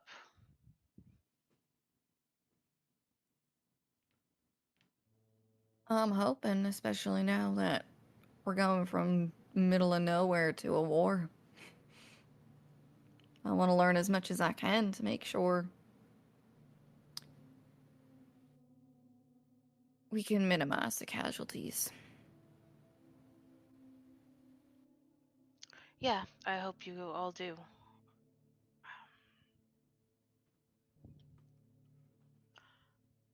With a great Look. deal left to learn, and even more still to teach, two galliards have shared stories today, with many more stories still to share. What are your final thoughts to share with Rory? Jester. I'm not gonna lie. Charles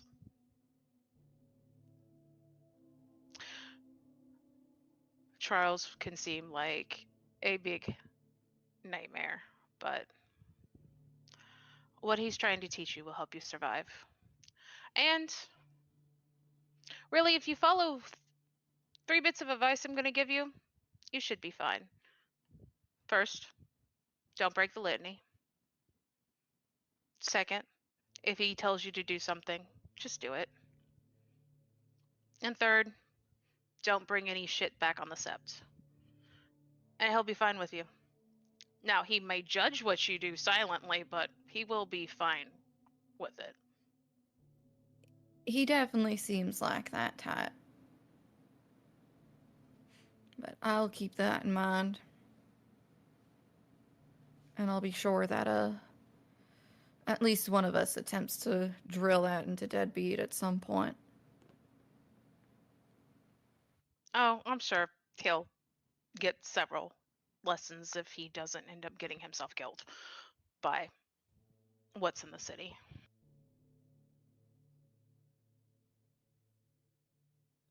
Well, I'm sure as well, and it'll be a little bit of an enjoyable experience to watch.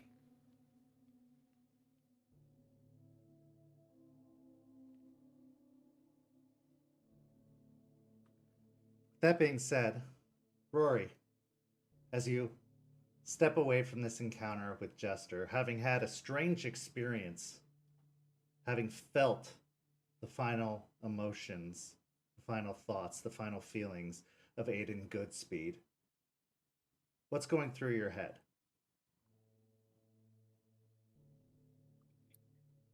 She definitely has a new perspective on all of this. if Charles' training didn't kind of drill into her how serious this was, those feelings that Aiden experienced in the end definitely did, and brought a new perspective to what it means to be a guru to her. She's now wondering if the pack, especially after today because of how emotional it got after that training, will be able to actually come together, or if this is just going to be another wedge between all of us. And she feels kind of content as well, getting to hear some of those stories and learning what it means to be a Galliard, in a sense, even though it wasn't like a direct, this is how you do it. Like, the between the lines kind of gave her a little bit more of like, oh, this is what it means to be in my role now. And Jester, having seen through a young Galliard's eyes, having had your first real teaching moment as the elder Galliard, what's going through your mind?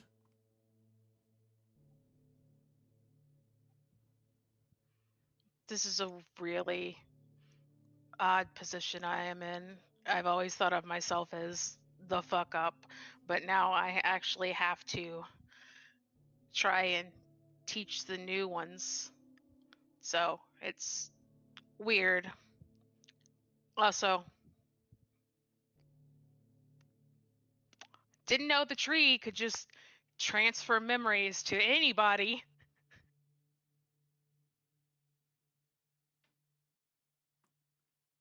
You never stop learning, whether you're the young one or the elder.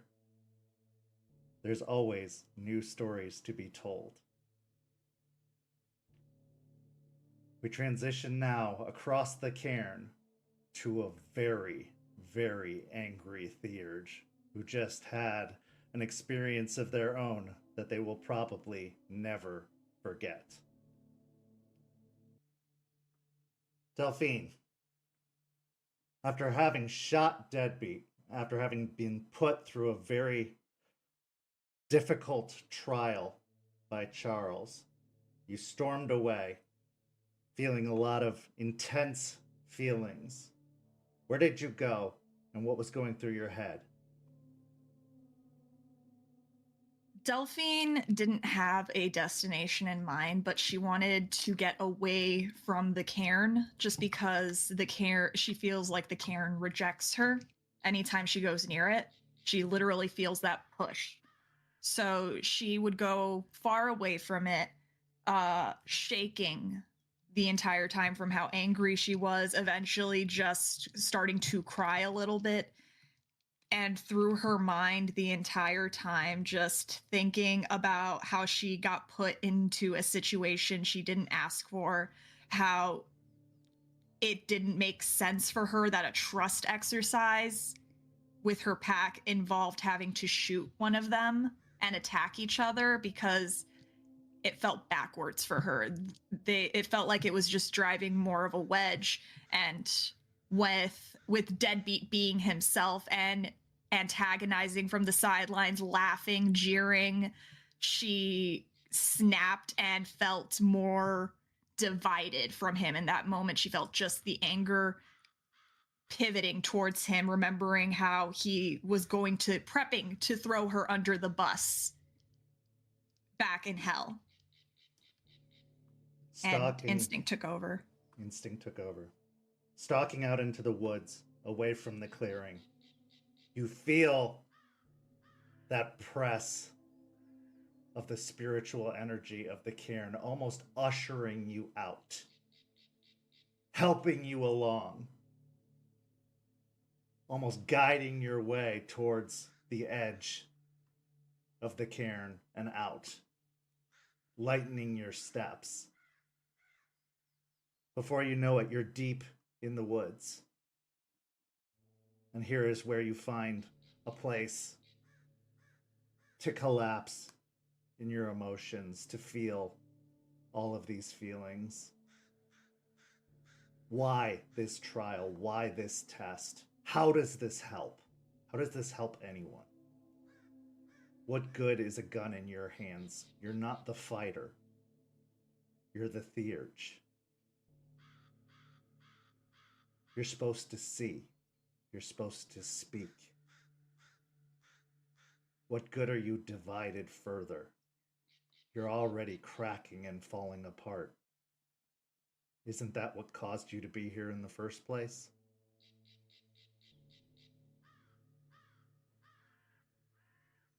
What's not going to help things, of course, is the sounds of the snapping branches and heavy footfalls stalking up behind you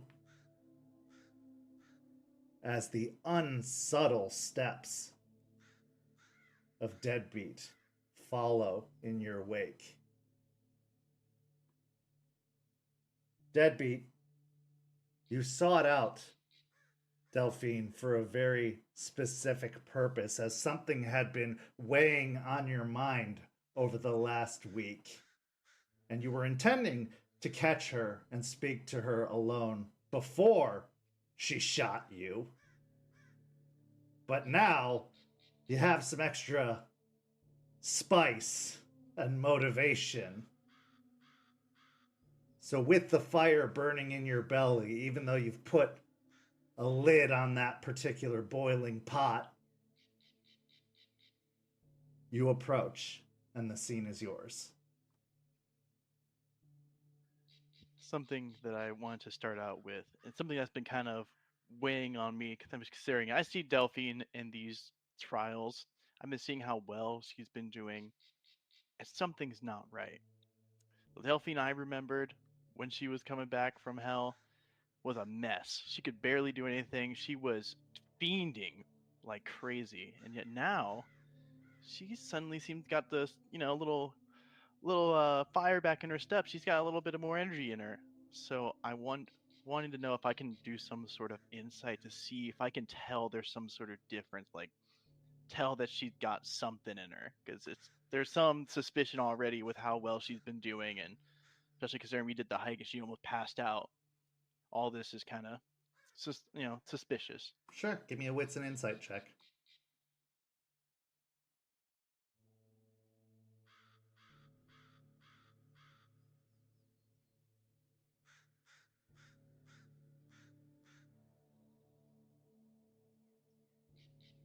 Oh my goodness, it's a 5 with a crit.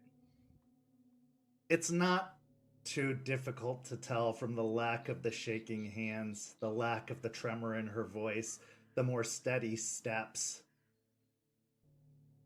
Now you've probably been around your fair share of ne'er-do-wells and people who've been hard up in the past, and you've seen Delphine in all states before, after using, before using, having not used in quite some time. You've spent months together. She's used, and relatively recently.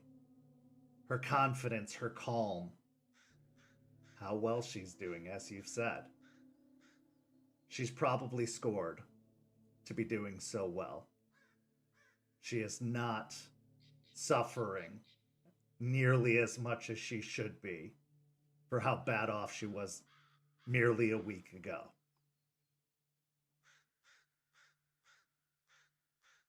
Kind of like walking up, still kind of holding my adamant a little bit. It still kind of hurts. If I don't bend in certain ways or move and turn around, it's not too bad. I'm kind of walking up, trying to keep my composure so far as I feel the boiling rage inside me as I start walking up.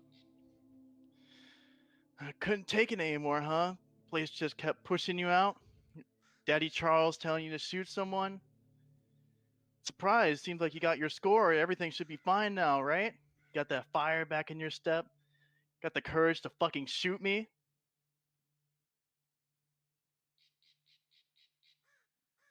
Did I ask you to follow me? I don't need your permission to follow you.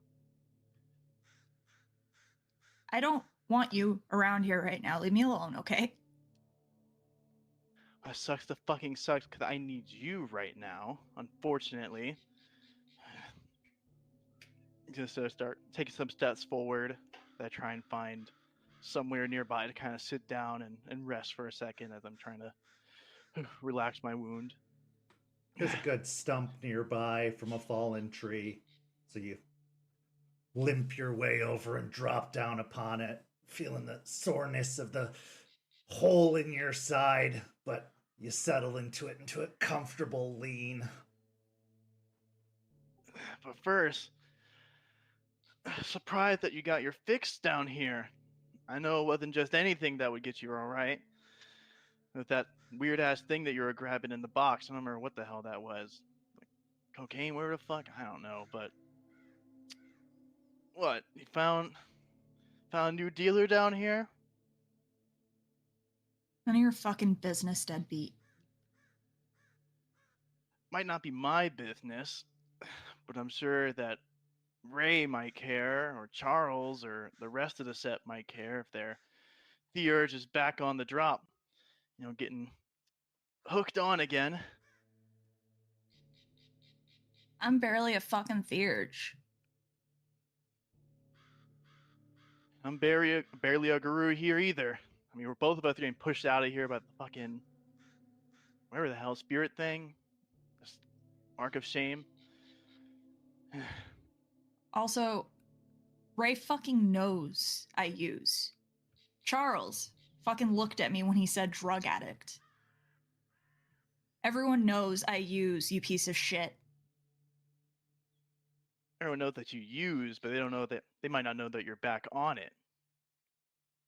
They never knew that I was off of it. Delphine, you think you can hide that? It's obvious as hell. The shaking hands, how you could barely get anywhere, cranky ass attitude. Fuck, it's obvious, Delphine. And you think you're gonna be able to hide it for much longer? Can you leave me alone, alright? You're just as much of a piece of shit as I am, okay?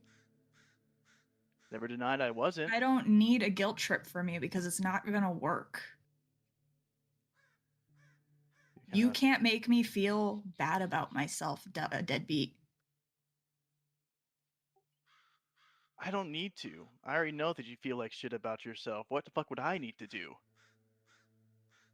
I can't do anything worse than you already do to yourself, and especially that right of shame. What the fuck would I do?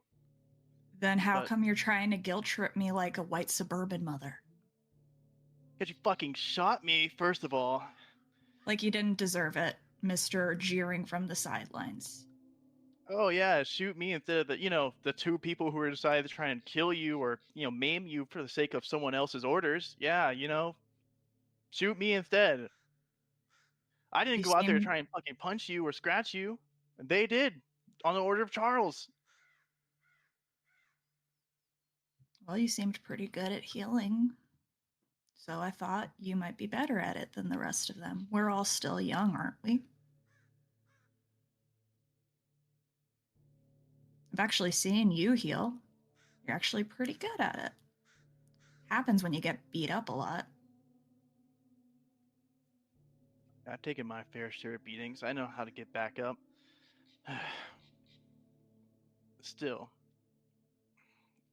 as pissed as I am, I actually need you for something, like I said, besides just being pissed off at you for what you did. Something about spirits and shit. You're the one that seemed to, the best shot I got. I don't know what the hell anyone else here, and I don't want to talk to the rest of them, the rest of the Sept. What did they say? Liza was one of them or whatever. Someone like that. Yeah, Eliza, and I don't think they told us about the other one. I didn't get his name at least. Or her name. Never the case. You're the best shot I got at this. So, I don't know if how the spirit shit works. Do spirits normally talk to you like outside of spirit world? I thought you had to go into spirit world to mess with them. No. Me and Ray actually talked to one back in hell before we left. Alright, I mean, I've just Well, there's a couple things that happened. I'm not sure how the hell to interpret it. I don't know if it's the same thing or not. It's this. Before I left, I was, passing a bowl around with some friends, and one of them used a lighter. This weird little thing, just like, I don't even know how to describe it. Like fire with eyes-looking thing staring at me, saying that it could see me or whatever. Weird as hell. I don't know. It just kind of did that, then vanished. Thank God. I didn't want my night to get ruined by that. She smiles a little bit as you describe the spirit. That's Ember. Okay, the Ember an asshole, because recently, after I had an argument with Ray, a disagreement, had this weird ass, like, deep voice in my head telling me to get all riled up to, like, beat the shit out of you guys, which normally I wouldn't be too opposed to, but kept talking about, like, not taking this shit from you guys. Talked about getting a collar on me, called me saying I was being your bitch and good boys, and just pissed me the fuck off. So what the hell was that? And I want to go to the Umbra and beat the shit out of it.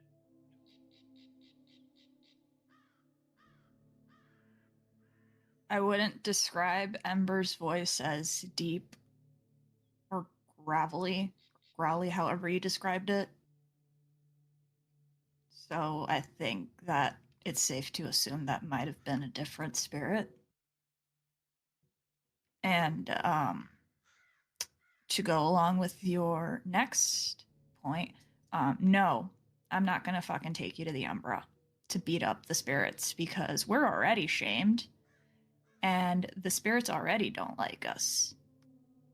Also, why the fuck would I do anything for you right now? Kind of lean back for a moment, take a kind of deep breath in. Because that, like, wolf thing we're talking about, like, the evil, like, the fuck you're talking about in Michigan, the wolf, the big bad wolf, like, didn't you talk about it, like, being, like, really violent and, like, mean or whatever? I mean, the thing was talking about thrashing everyone around me without feeding into my anger. I mean, it's your chance to find out if it followed us down here, if it's really interested in us. Go to the Umbra, see if it's there, and then you can see if these guys actually believe you. If it is there, I'm not going in there. So you're just gonna hide? Just hide away from this? Not know if it's there or not? Close your eyes like all the other people at the old Sept? Remember how Charles broke your jaw? Fortunately, Charles isn't here for you right now. So. No, that's not why I brought that up. That thing made me feel like it could destroy my soul. You don't want to know if it's around in case it destroys one of the other people's souls? Or you just don't care? Turning away from Deadbeat now and just glancing around the clearing, I would like to activate Penumbral Senses. Okay.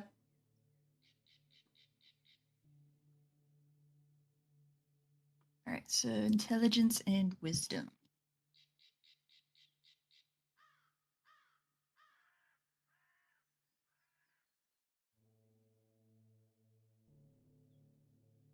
Two successes.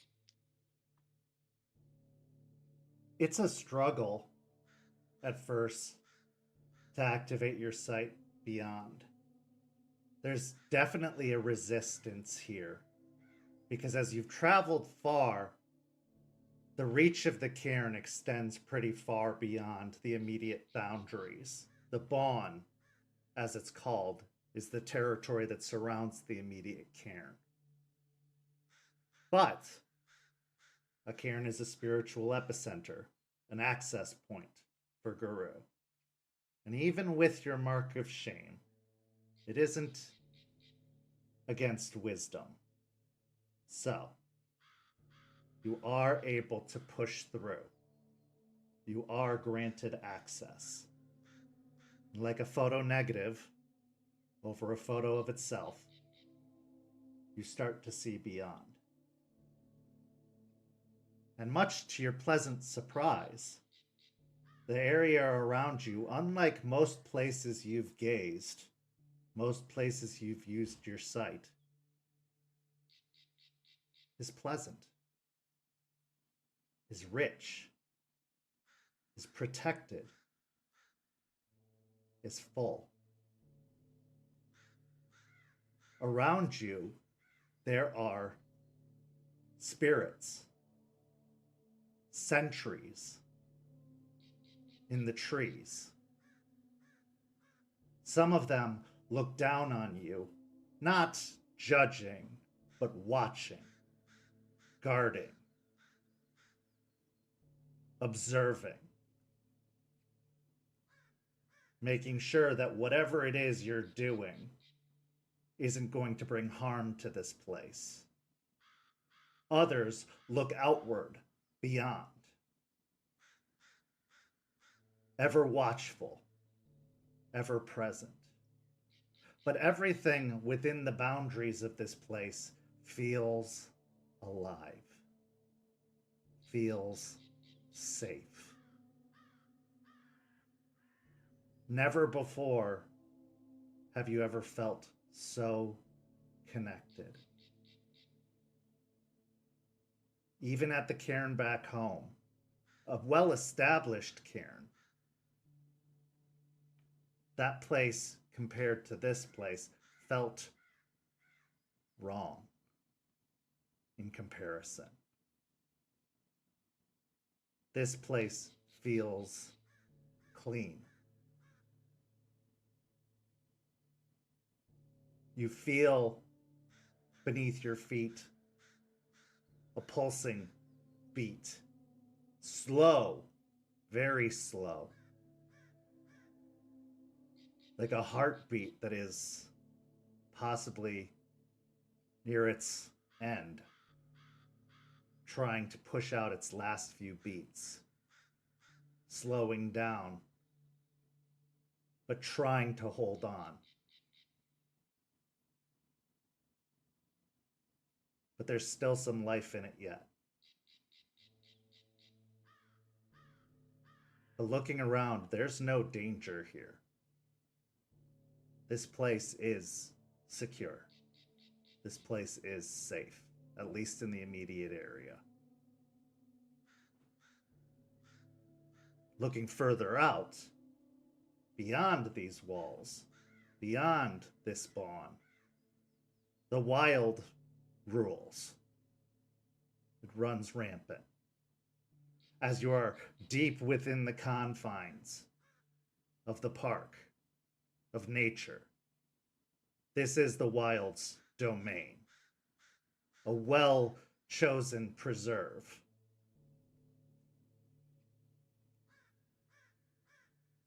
Letting your gaze drift over, out amongst the trees, you feel your breath catch in your throat as you see, prowling amongst the trees, a wolf. Large and terrifying. The only difference is this one glows white.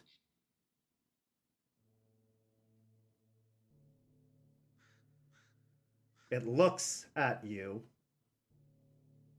looks you up and down, rolls its eyes, and then keeps walking.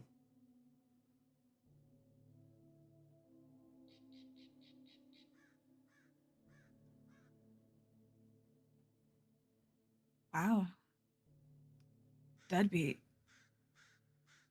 There is a wolf. There is just that one you're talking about. It's looking you up and down. I can see it right now. And it's judging you. rolling its eyes at you.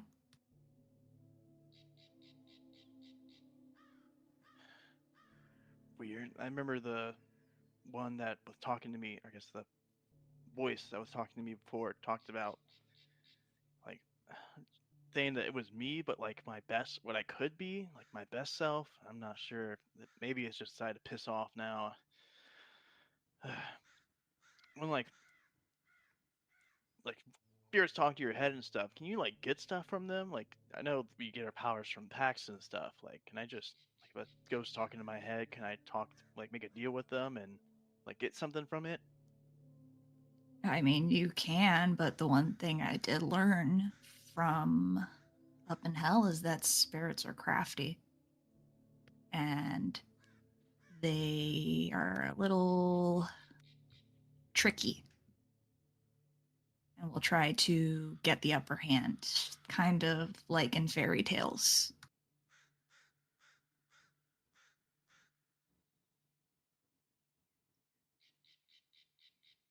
Like Rumpelstiltskin. You know about Rumpelstiltskin? Yeah, kinda vaguely. I think I remember hearing that like what, third grade or whatever. Yeah, he made a deal with a woman. He would teach her to spin straw into gold so she could marry the prince, but in return, she had to give him her firstborn child. And the only way she could get out of the deal is if she told him, if she could recite his name, which he never gave.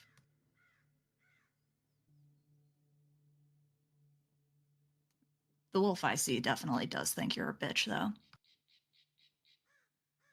Let's tell that wolf that I think it's a bitch.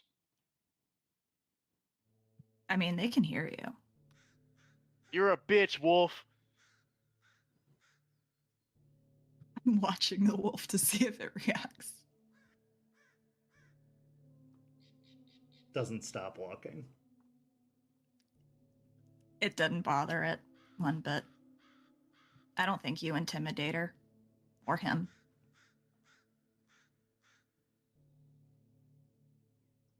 Or them. Whatever the case is, if the one that kind of fucks off now doesn't say that shit to me again. Oh, probably will. The spirits haunt people now? They got nothing better to do? Like, they not go do their own shit, like spirit tasks, whatever? They can just haunt people and just have all the time in the world?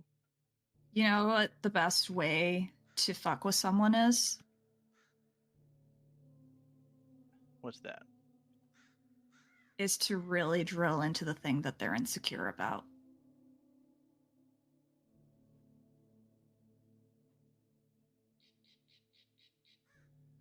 The thing, I don't think maybe it was trying to fuck with me, but it gave me more the impression that it was trying to get me to be something, you know? Because I kept saying, like, saying that it could be the best version of me, and that if I just never showed that word, it's corny ass words that use, like, not letting them show weak, like, yeah, letting you guys show weakness, and you know, to keep showing, like, being the top dog, if you will, keep being, you know, not letting you guys show any weakness. I guess that's the words to use.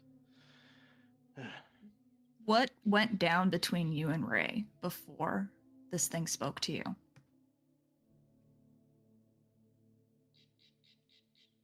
Like pause for a second, like look around, you know, make sure Charles not in the immediate vicinity at all. Just well, Ray was being a prick, kept talking a bunch of bullshit and just nagging on and on and on about our shit, about this corny ass leadership stuff. You need to do this, Deadbeat. You need to be like this. And I know so much more. Blah blah blah. And so tossed him into the wall, told him to shut up. He wouldn't stop, so I tossed him into the floor, told him to shut up again, just wouldn't stop yapping. So I told him, hey, I'm gonna stink up this room if you don't leave. Just shut up. I'm not wanting to hear this shit. And he fucked off. And right after he did, that's when that weird ass voice, gravelly, angry voice in my head was telling me all that. What did it think about Ray? I don't remember saying anything specific. It was just saying like he was being weak, or like you guys were being weak. That I need to make sure that there was no weakness. You know, kind of. It said if I was gonna keep following your guys' order like a good dog, and I should just like strike out if you guys are being such pricks to strike out on my own. But I don't have to pay for housing here at least, so not too bad.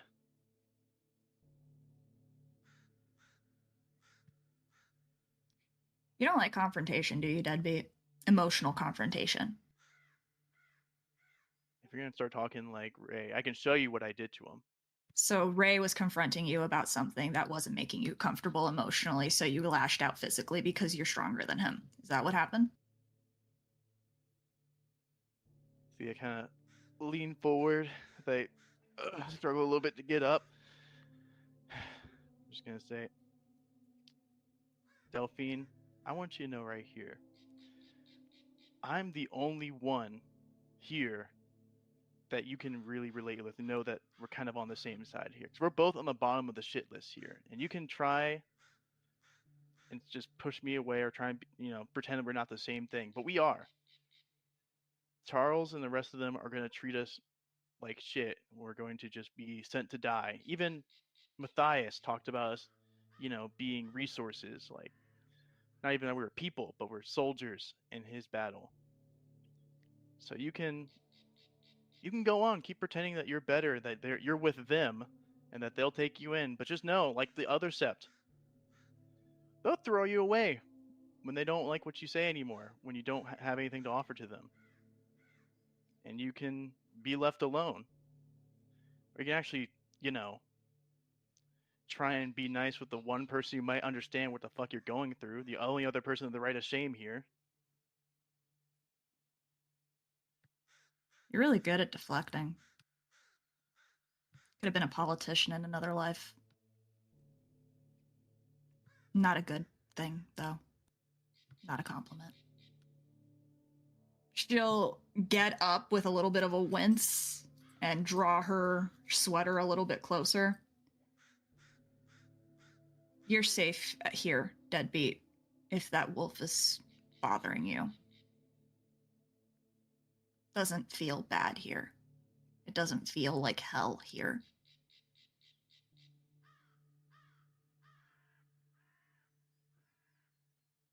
But we'll never be accepted here.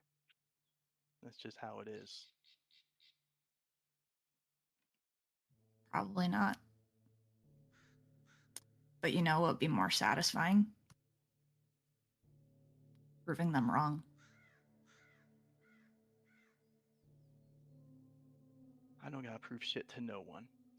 And I start I look off, and as much as I'm tempted to lash out in that moment, I'll kind of hold it back for a second as I'm just going to start walking away. As I look back, and as I start walking away, I just say, just remember, the rest of them are always going to see you as a drug addict, no matter what you do.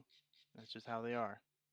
So you can either keep trying against that, keep working against that, or, do what you're doing now. If you can, they're never going to see you any other way. They're never going to see me any other way. So why try and fight it, huh? At least I'm the drug addict who knows the litany.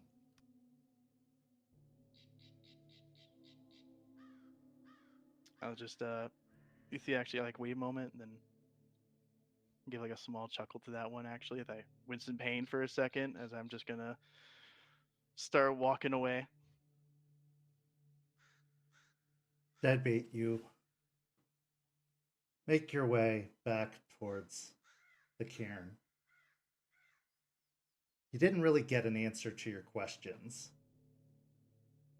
What's going through your head, though, with everything that Delphine said? Deadbeat, right now I'm kind of feeling it's conflicted, because on one hand, Delphine is the closest to being someone who can understand, who is in my situation. Someone who should be at the lows of lows like I am, yet not getting the same treatment, wanting someone to at least be able to pull to his side, almost pull down to his level and to accept the situation that they're in. And just, well, not really getting an answer per se about what I'm going through. At least know now that I can get something from what this thing is, whatever is in my ear. So now I can try and maybe, haggle something out of this situation from the voice in my head as I'm gonna start walking away. And maybe now Delphine's has that spice in her because of that fix, but soon enough, when she runs out and when the rest of them find out what she's been doing, she's gonna go straight back to the bottom, right here with me. So potentially there's something to be gained. The voice might be a little bit scary, but hey, there's a benefit to be found in it. Why not hear it out? Delphine, as you're left alone in the woods, roll me a wits and awareness.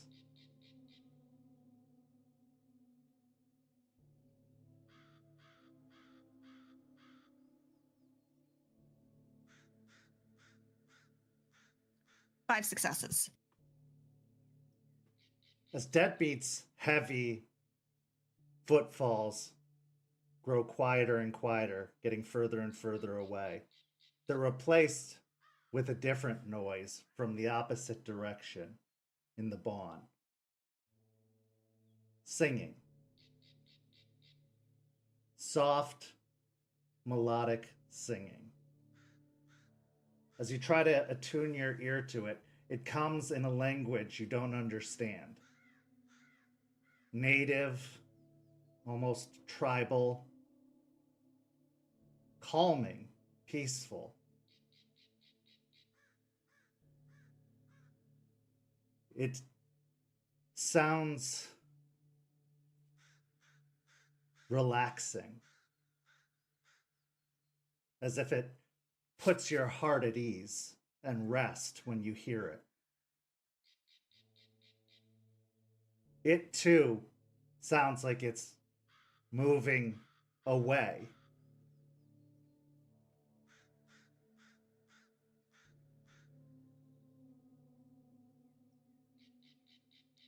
I go towards it. As you follow the sounds of the singing, and they draw closer and closer, you find yourself coming upon the Hillsborough River. You also find yourself coming upon an older woman who looks to be easily in her late 50s, maybe early 60s. She wears a long sundress that is covered in constellations, star patterns. She has a light shawl across her shoulders. Her gray and silver hair hangs loosely down to her shoulders. She carries a basket on her hip with one hand, and she goes down to the water. And as she approaches the water, she pulls out various garments and starts to wash them off in the water of the river.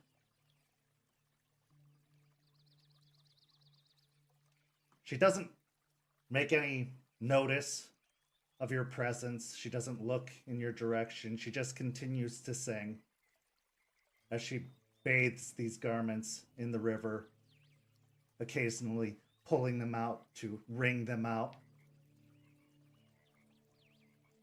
I'm going to quietly approach, mainly because I have a feeling this could be the Eliza, but because I don't know, I don't want to alarm her because I currently have a torn, blood-stained sweater on. Give me a dexterity and stealth. Can I add my favor to it? Yeah.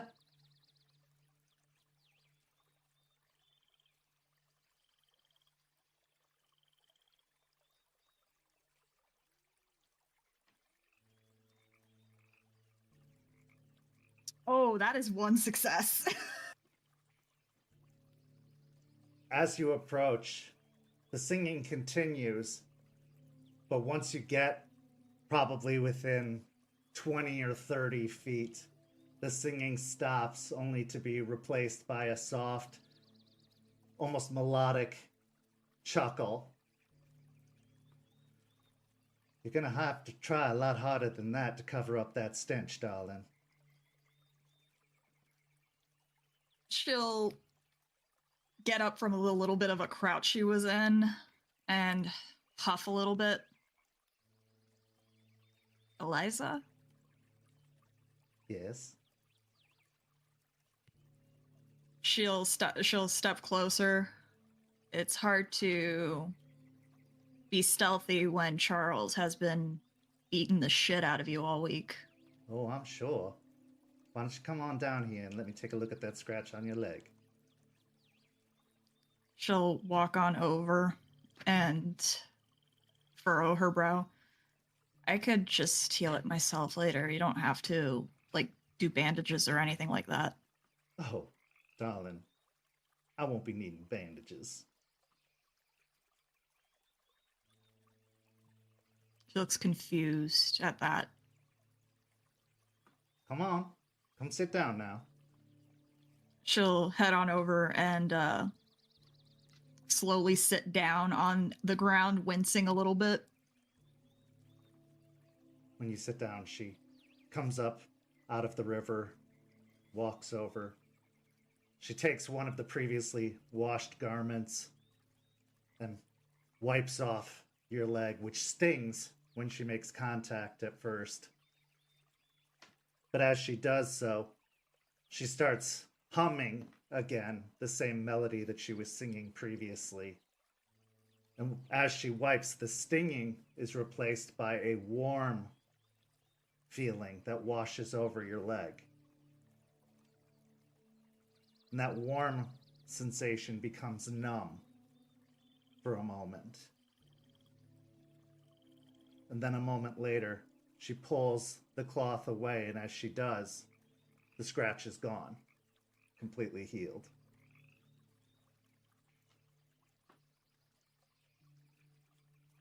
I take back the 2 superficial health. Yep. Awesome.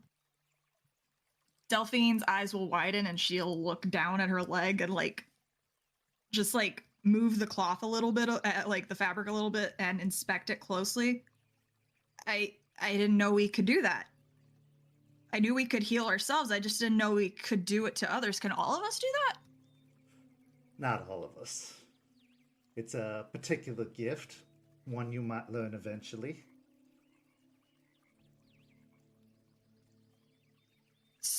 Okay, so it's something a spirit can teach us. Yes. But you're going to have to see to that first. She gestures to the braid in your hair. She'll reach up to grab it and frown at it distastefully at the strands of Sean's hair that are braided into it. Don't be looking so dour, dear. I've had worse than that in my time. Yeah, and I don't mean this in an offensive way at all, but you are by far the oldest Garu I have ever seen. I'll take that as a compliment. Like, and even... we prefer experienced. Wizened. I'll keep that in mind, but yeah, not even Sean was as wizened as you. Most don't get to be old like me. I'd say it's a blessing, but it's also a curse. It means that I've had to watch a lot of loved ones die.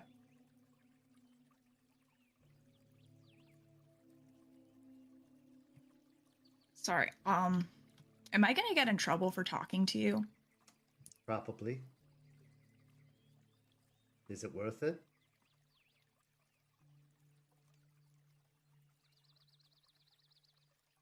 It's March. And I had my first change of April in April of last year and haven't learned jack shit. I've almost been like this for a year, and I don't know anything at all. That's not true. I think you know a lot more than you give yourself credit for.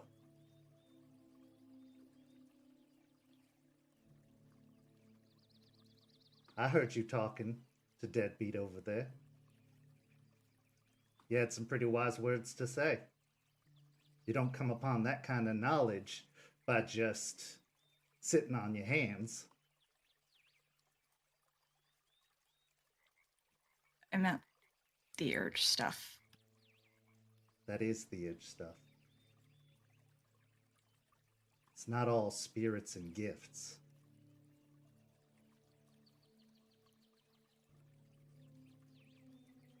Most of what I do as a Theurge is soothe the spirit of my fellow Guru. We are all part spirit. We are all part wolf. And we are all part human. When you tend to the spirit of a fellow Guru, that is, as you put it, Theurge stuff. Well, I did fuck with him too. That's also Theurge stuff. You gotta get a good jape in now and then. Yeah, there's this big white wolf roaming around. It scared me at first. I thought Deadbeat was insinuating that the one from hell came and followed us, but it's not the same one. That's Alara. You'll get to know her soon enough. Alara. She's a sassy broad. She came off that way. Well, most lupus-born tend to be that way. Oh, so she's like Stakes. Oh, wait, Once I don't know upon if a you met time. her. I have heard. When I heard another lupus-born was in town, I know the type. What? Why is this place so much more different than Hell? Like, Hell had a lot of the wild, but it didn't feel like this. This place feels stronger. If, no, that's not the right word. Alive?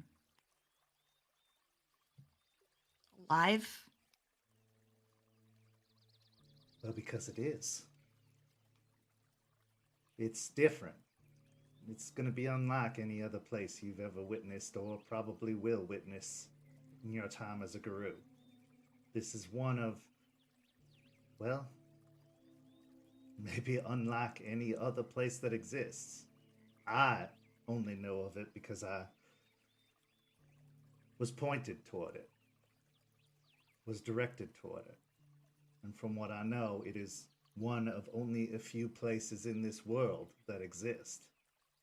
It's old, ancient, but it's pure. One of Gaia's special places. Now, all cans are, in a way, a special place, but some are more towards the Umbra than they are towards Gaia specifically. This is Gaia's. I felt like a heartbeat in the earth. I'm sure you did. Was that Gaia? I'd like to believe so, yes.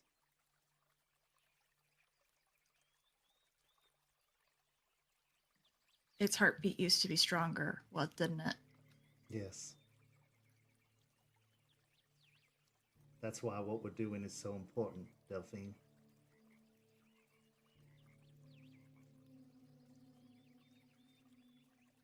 Aspen said that you would be the best person to teach me, but then Charles also said that I'm not allowed to talk to you until he's determined that I'm allowed to talk to you. He's right. That's his job. But what if I want to learn this stuff more? Of course you do. But this stuff won't save your life. This stuff won't protect you. When a leech is bearing down upon you, or when worse is coming for you, this isn't the kind of stuff that is going to save your life.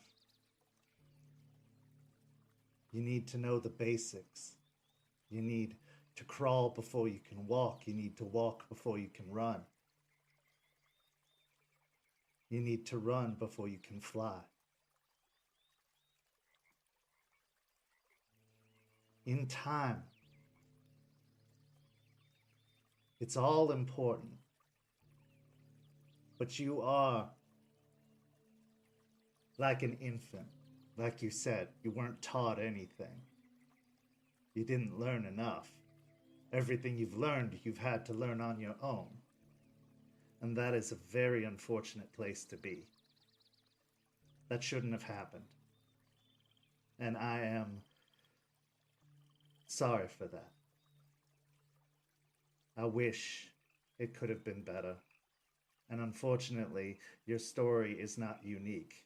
In this modern era of Garou, there are quite a few stories like that. As you said, there's not a lot of us wizened Garou around anymore.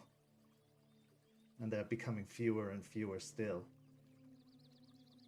We're losing this fight. That's why the heartbeat is growing weak. There isn't a lot of time for teaching.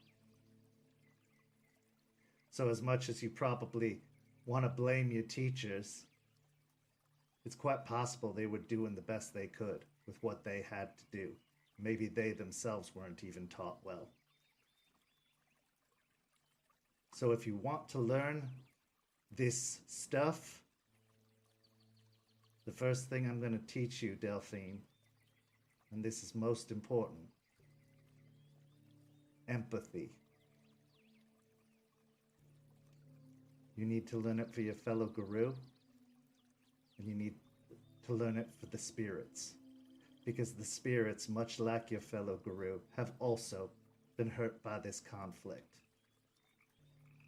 They also have feelings, just like you and I do. They have experienced, just like you and I have. They have suffered, just like you and I have.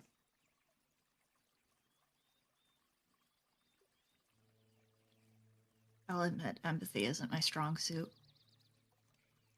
And just like them push-ups Charles is having you do, you better start working on it. Try walking a couple of feet in someone else's shoes. Then we'll start talking about yards and miles.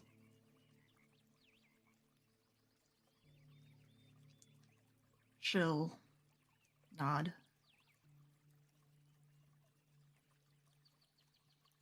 Do you need help?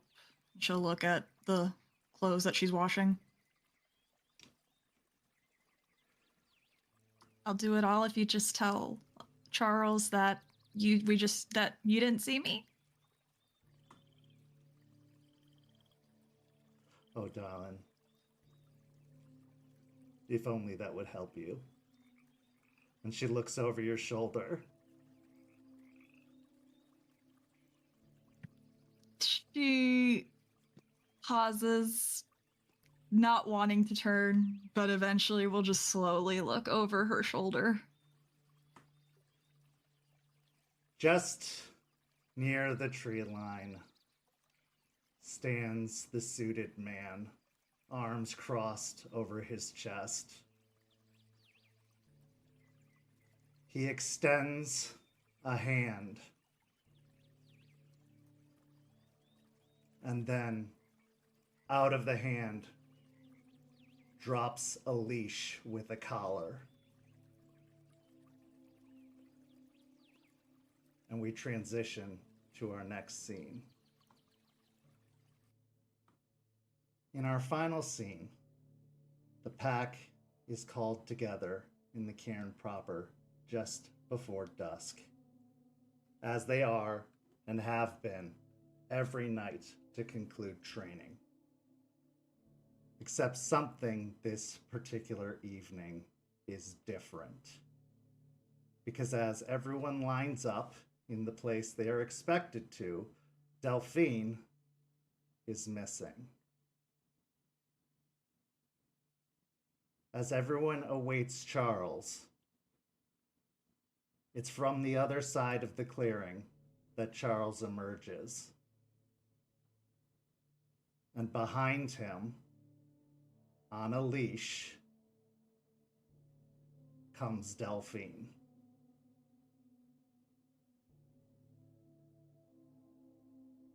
He walks across the clearing, brings her in front of the pack, and looks to all of them.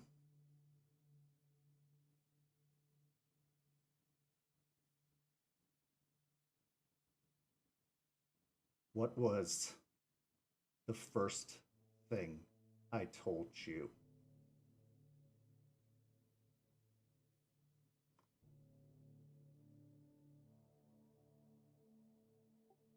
I remember you breaking my jaw. I kind of, the words kind of got lost on me. You Rory will will do el- as I say. Yeah, Rory will elbow Deadbeat in the bullet section of his abdomen.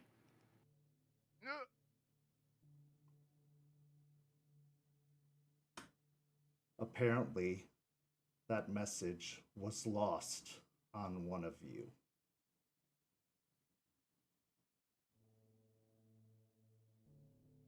Would you care to tell them what you did?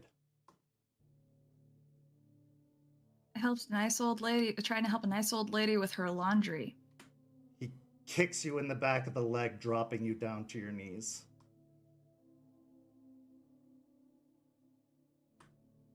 Again. I met Eliza.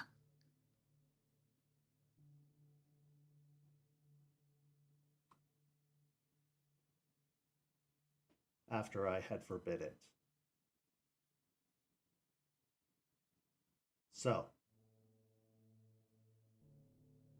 as you have spent the last week learning to be a pack, learning to suffer as a pack, I will let you make this decision as a pack. A choice of consequences. 1. Delphine takes another rite of shame. For this was not a wise action she chose. And the spirits will know her lack of wisdom. Or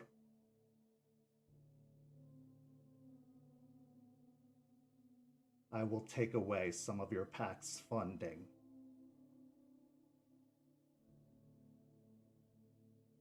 Discuss. I think that the rite of shame is too much, guys. Just take away some of the funding. Just take. That's too much. She's already. Look at her. That's embarrassing as fuck. That's enough. This is a little gross, if I'm gonna be honest. Yeah, actually, how about like neither of this shit? Because like, no, actually, all offense, dog. This is kind of bullshit. She just talked to a person, and yet you fucking put her in a dog collar and start talking about applying a rite of shame. Like, what the fuck is wrong with you? Deadbeat. And I know you he's can break my jaw, but dude, what? No, y'all okay with this? She This is what we're broke the doing now? litany again. I have What did she every do? right to execute her. Over He's What part of it talking did being- she break? a person? Disrespecting her elders. By talking to someone? She was forbidden to do it.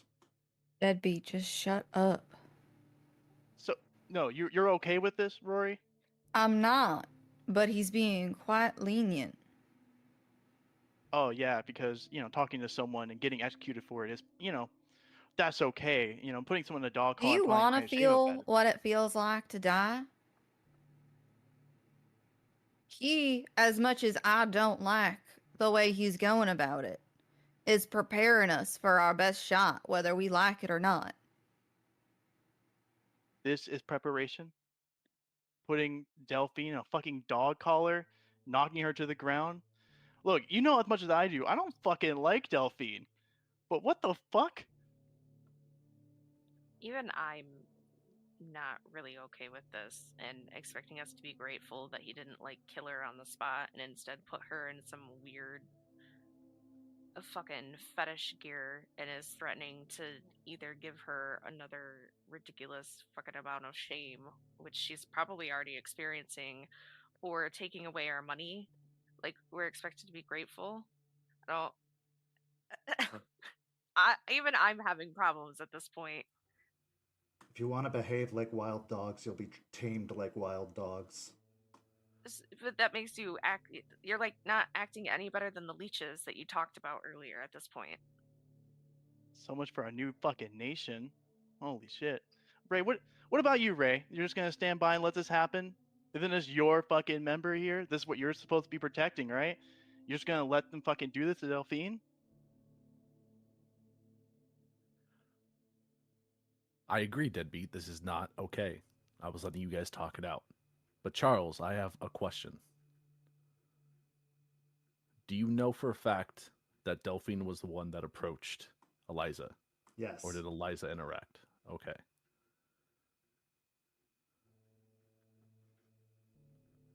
I think a rite of shame for this is too much. For disobeying you to a certain extent, I agree. She broke the litany. But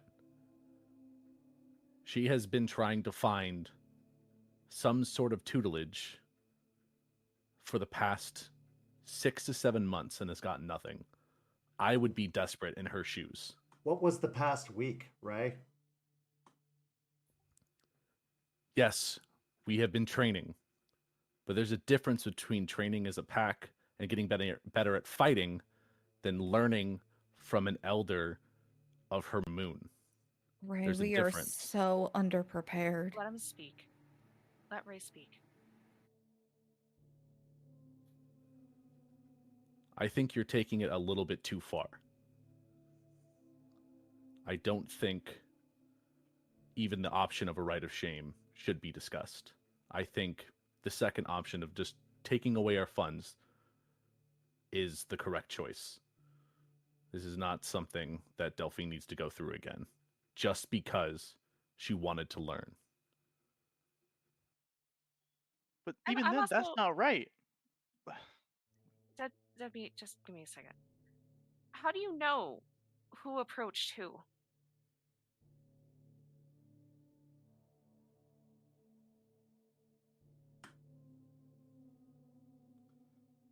Nothing happens in this cairn that I don't know about as its warder. Okay. So what that kind of alludes to is that you knew that it was happening, and instead of stepping in, you allowed the interaction to happen, right? Yes. So really, she shouldn't be punished at all because you allowed her to talk to Eliza because you knew that the encounter was happening and did nothing to stop it. I'm not allowed to test my students. I don't really think it was a test. I think it was just you standing back and allowing it to happen. Temptation is not a test. He's not wrong. Why are you even getting tested? This is the same bullshit that we had to go through the other Sept. What's with all this rigorous, oh, we gotta test you? We're not your fucking hounds. We're not your dogs. We're our own fucking people. We're not just soldiers in a goddamn war. We're fucking people here. And you're just gonna treat us like we're just disposable tools? You just treat us like dogs here and collars and leashes, pulling us around, making us do whatever you want?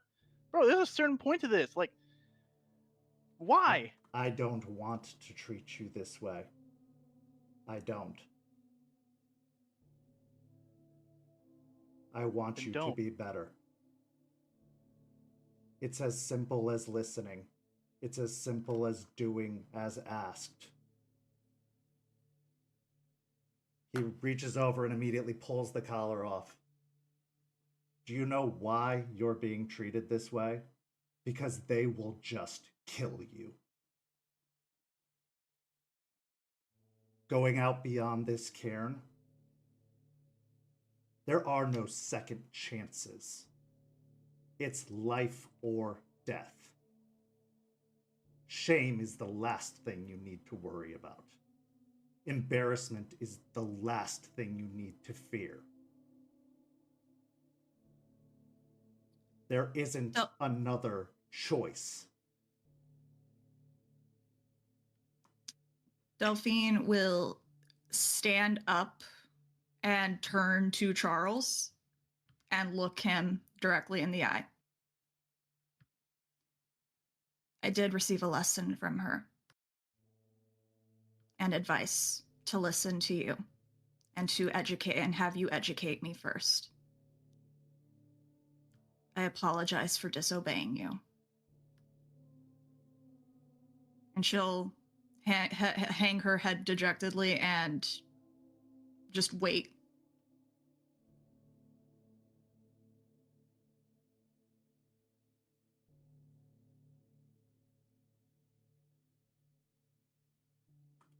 I can't state this enough. Hate me if you like. At least you all hate me together. For once. But they will kill you. Without question. And if that's what you prefer, then there's nothing I can do, nothing I can teach you that will matter.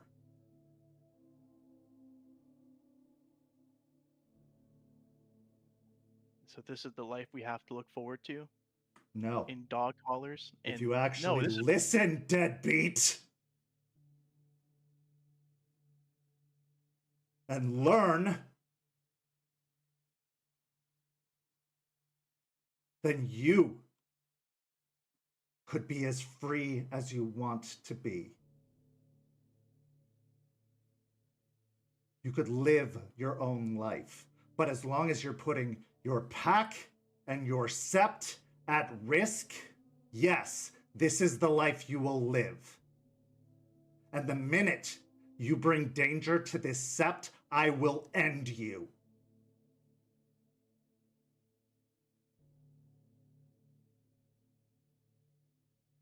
And I won't even think about it.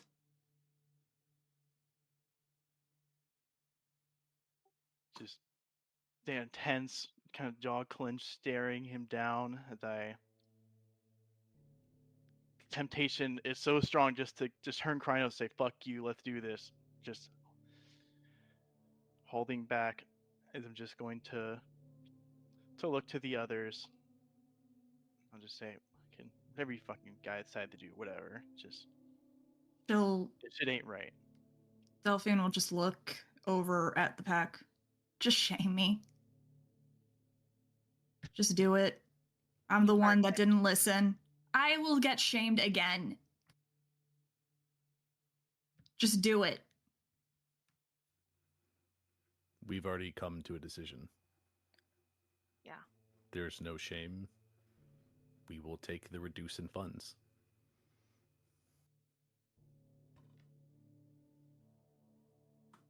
Very well. You're all dismissed. There will be no training for the next 3 days.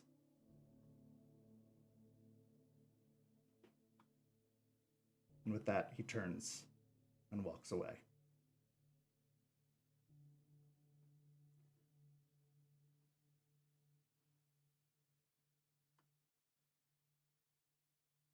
This is life amongst the Guru.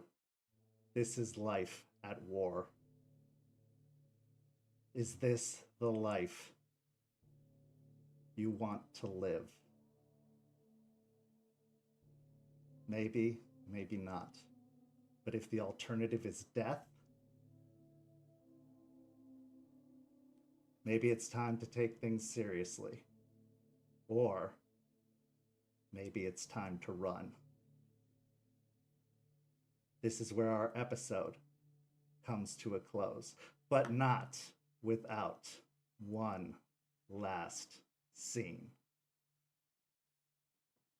This scene takes us across the bridge to Pinellas County.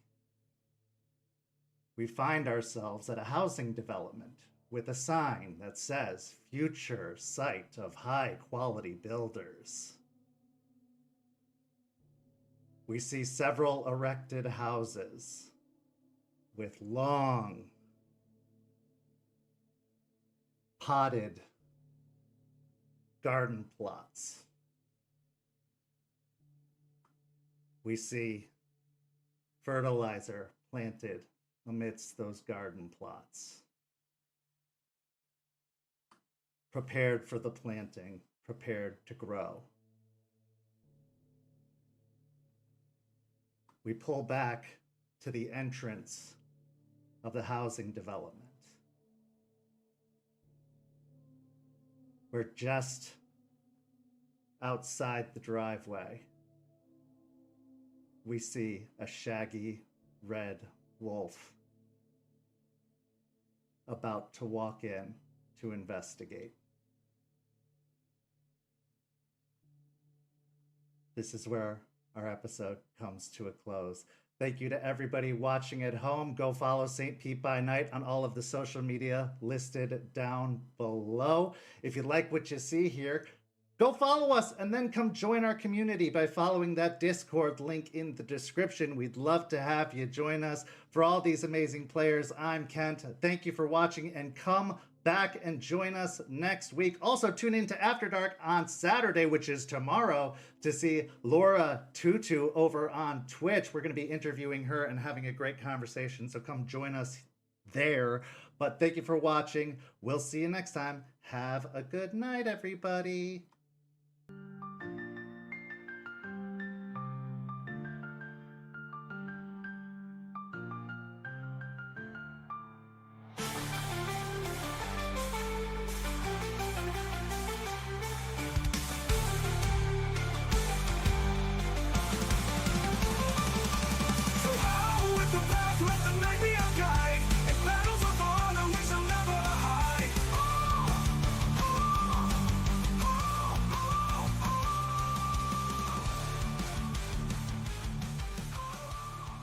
This has been a St. Petersburg by Night production. Hounds is produced in agreement with the World of Darkness and Dark Pack. The storyteller for Hounds is Kent. Tonight's characters were voiced by Jay, Lilith, Ben, Nikki, and Caity. Visit our website at stpetebynight.com for more information about all of our productions and how you can become a part of our community. Thank you for listening. Until next time, fangs, stakes, and claws out.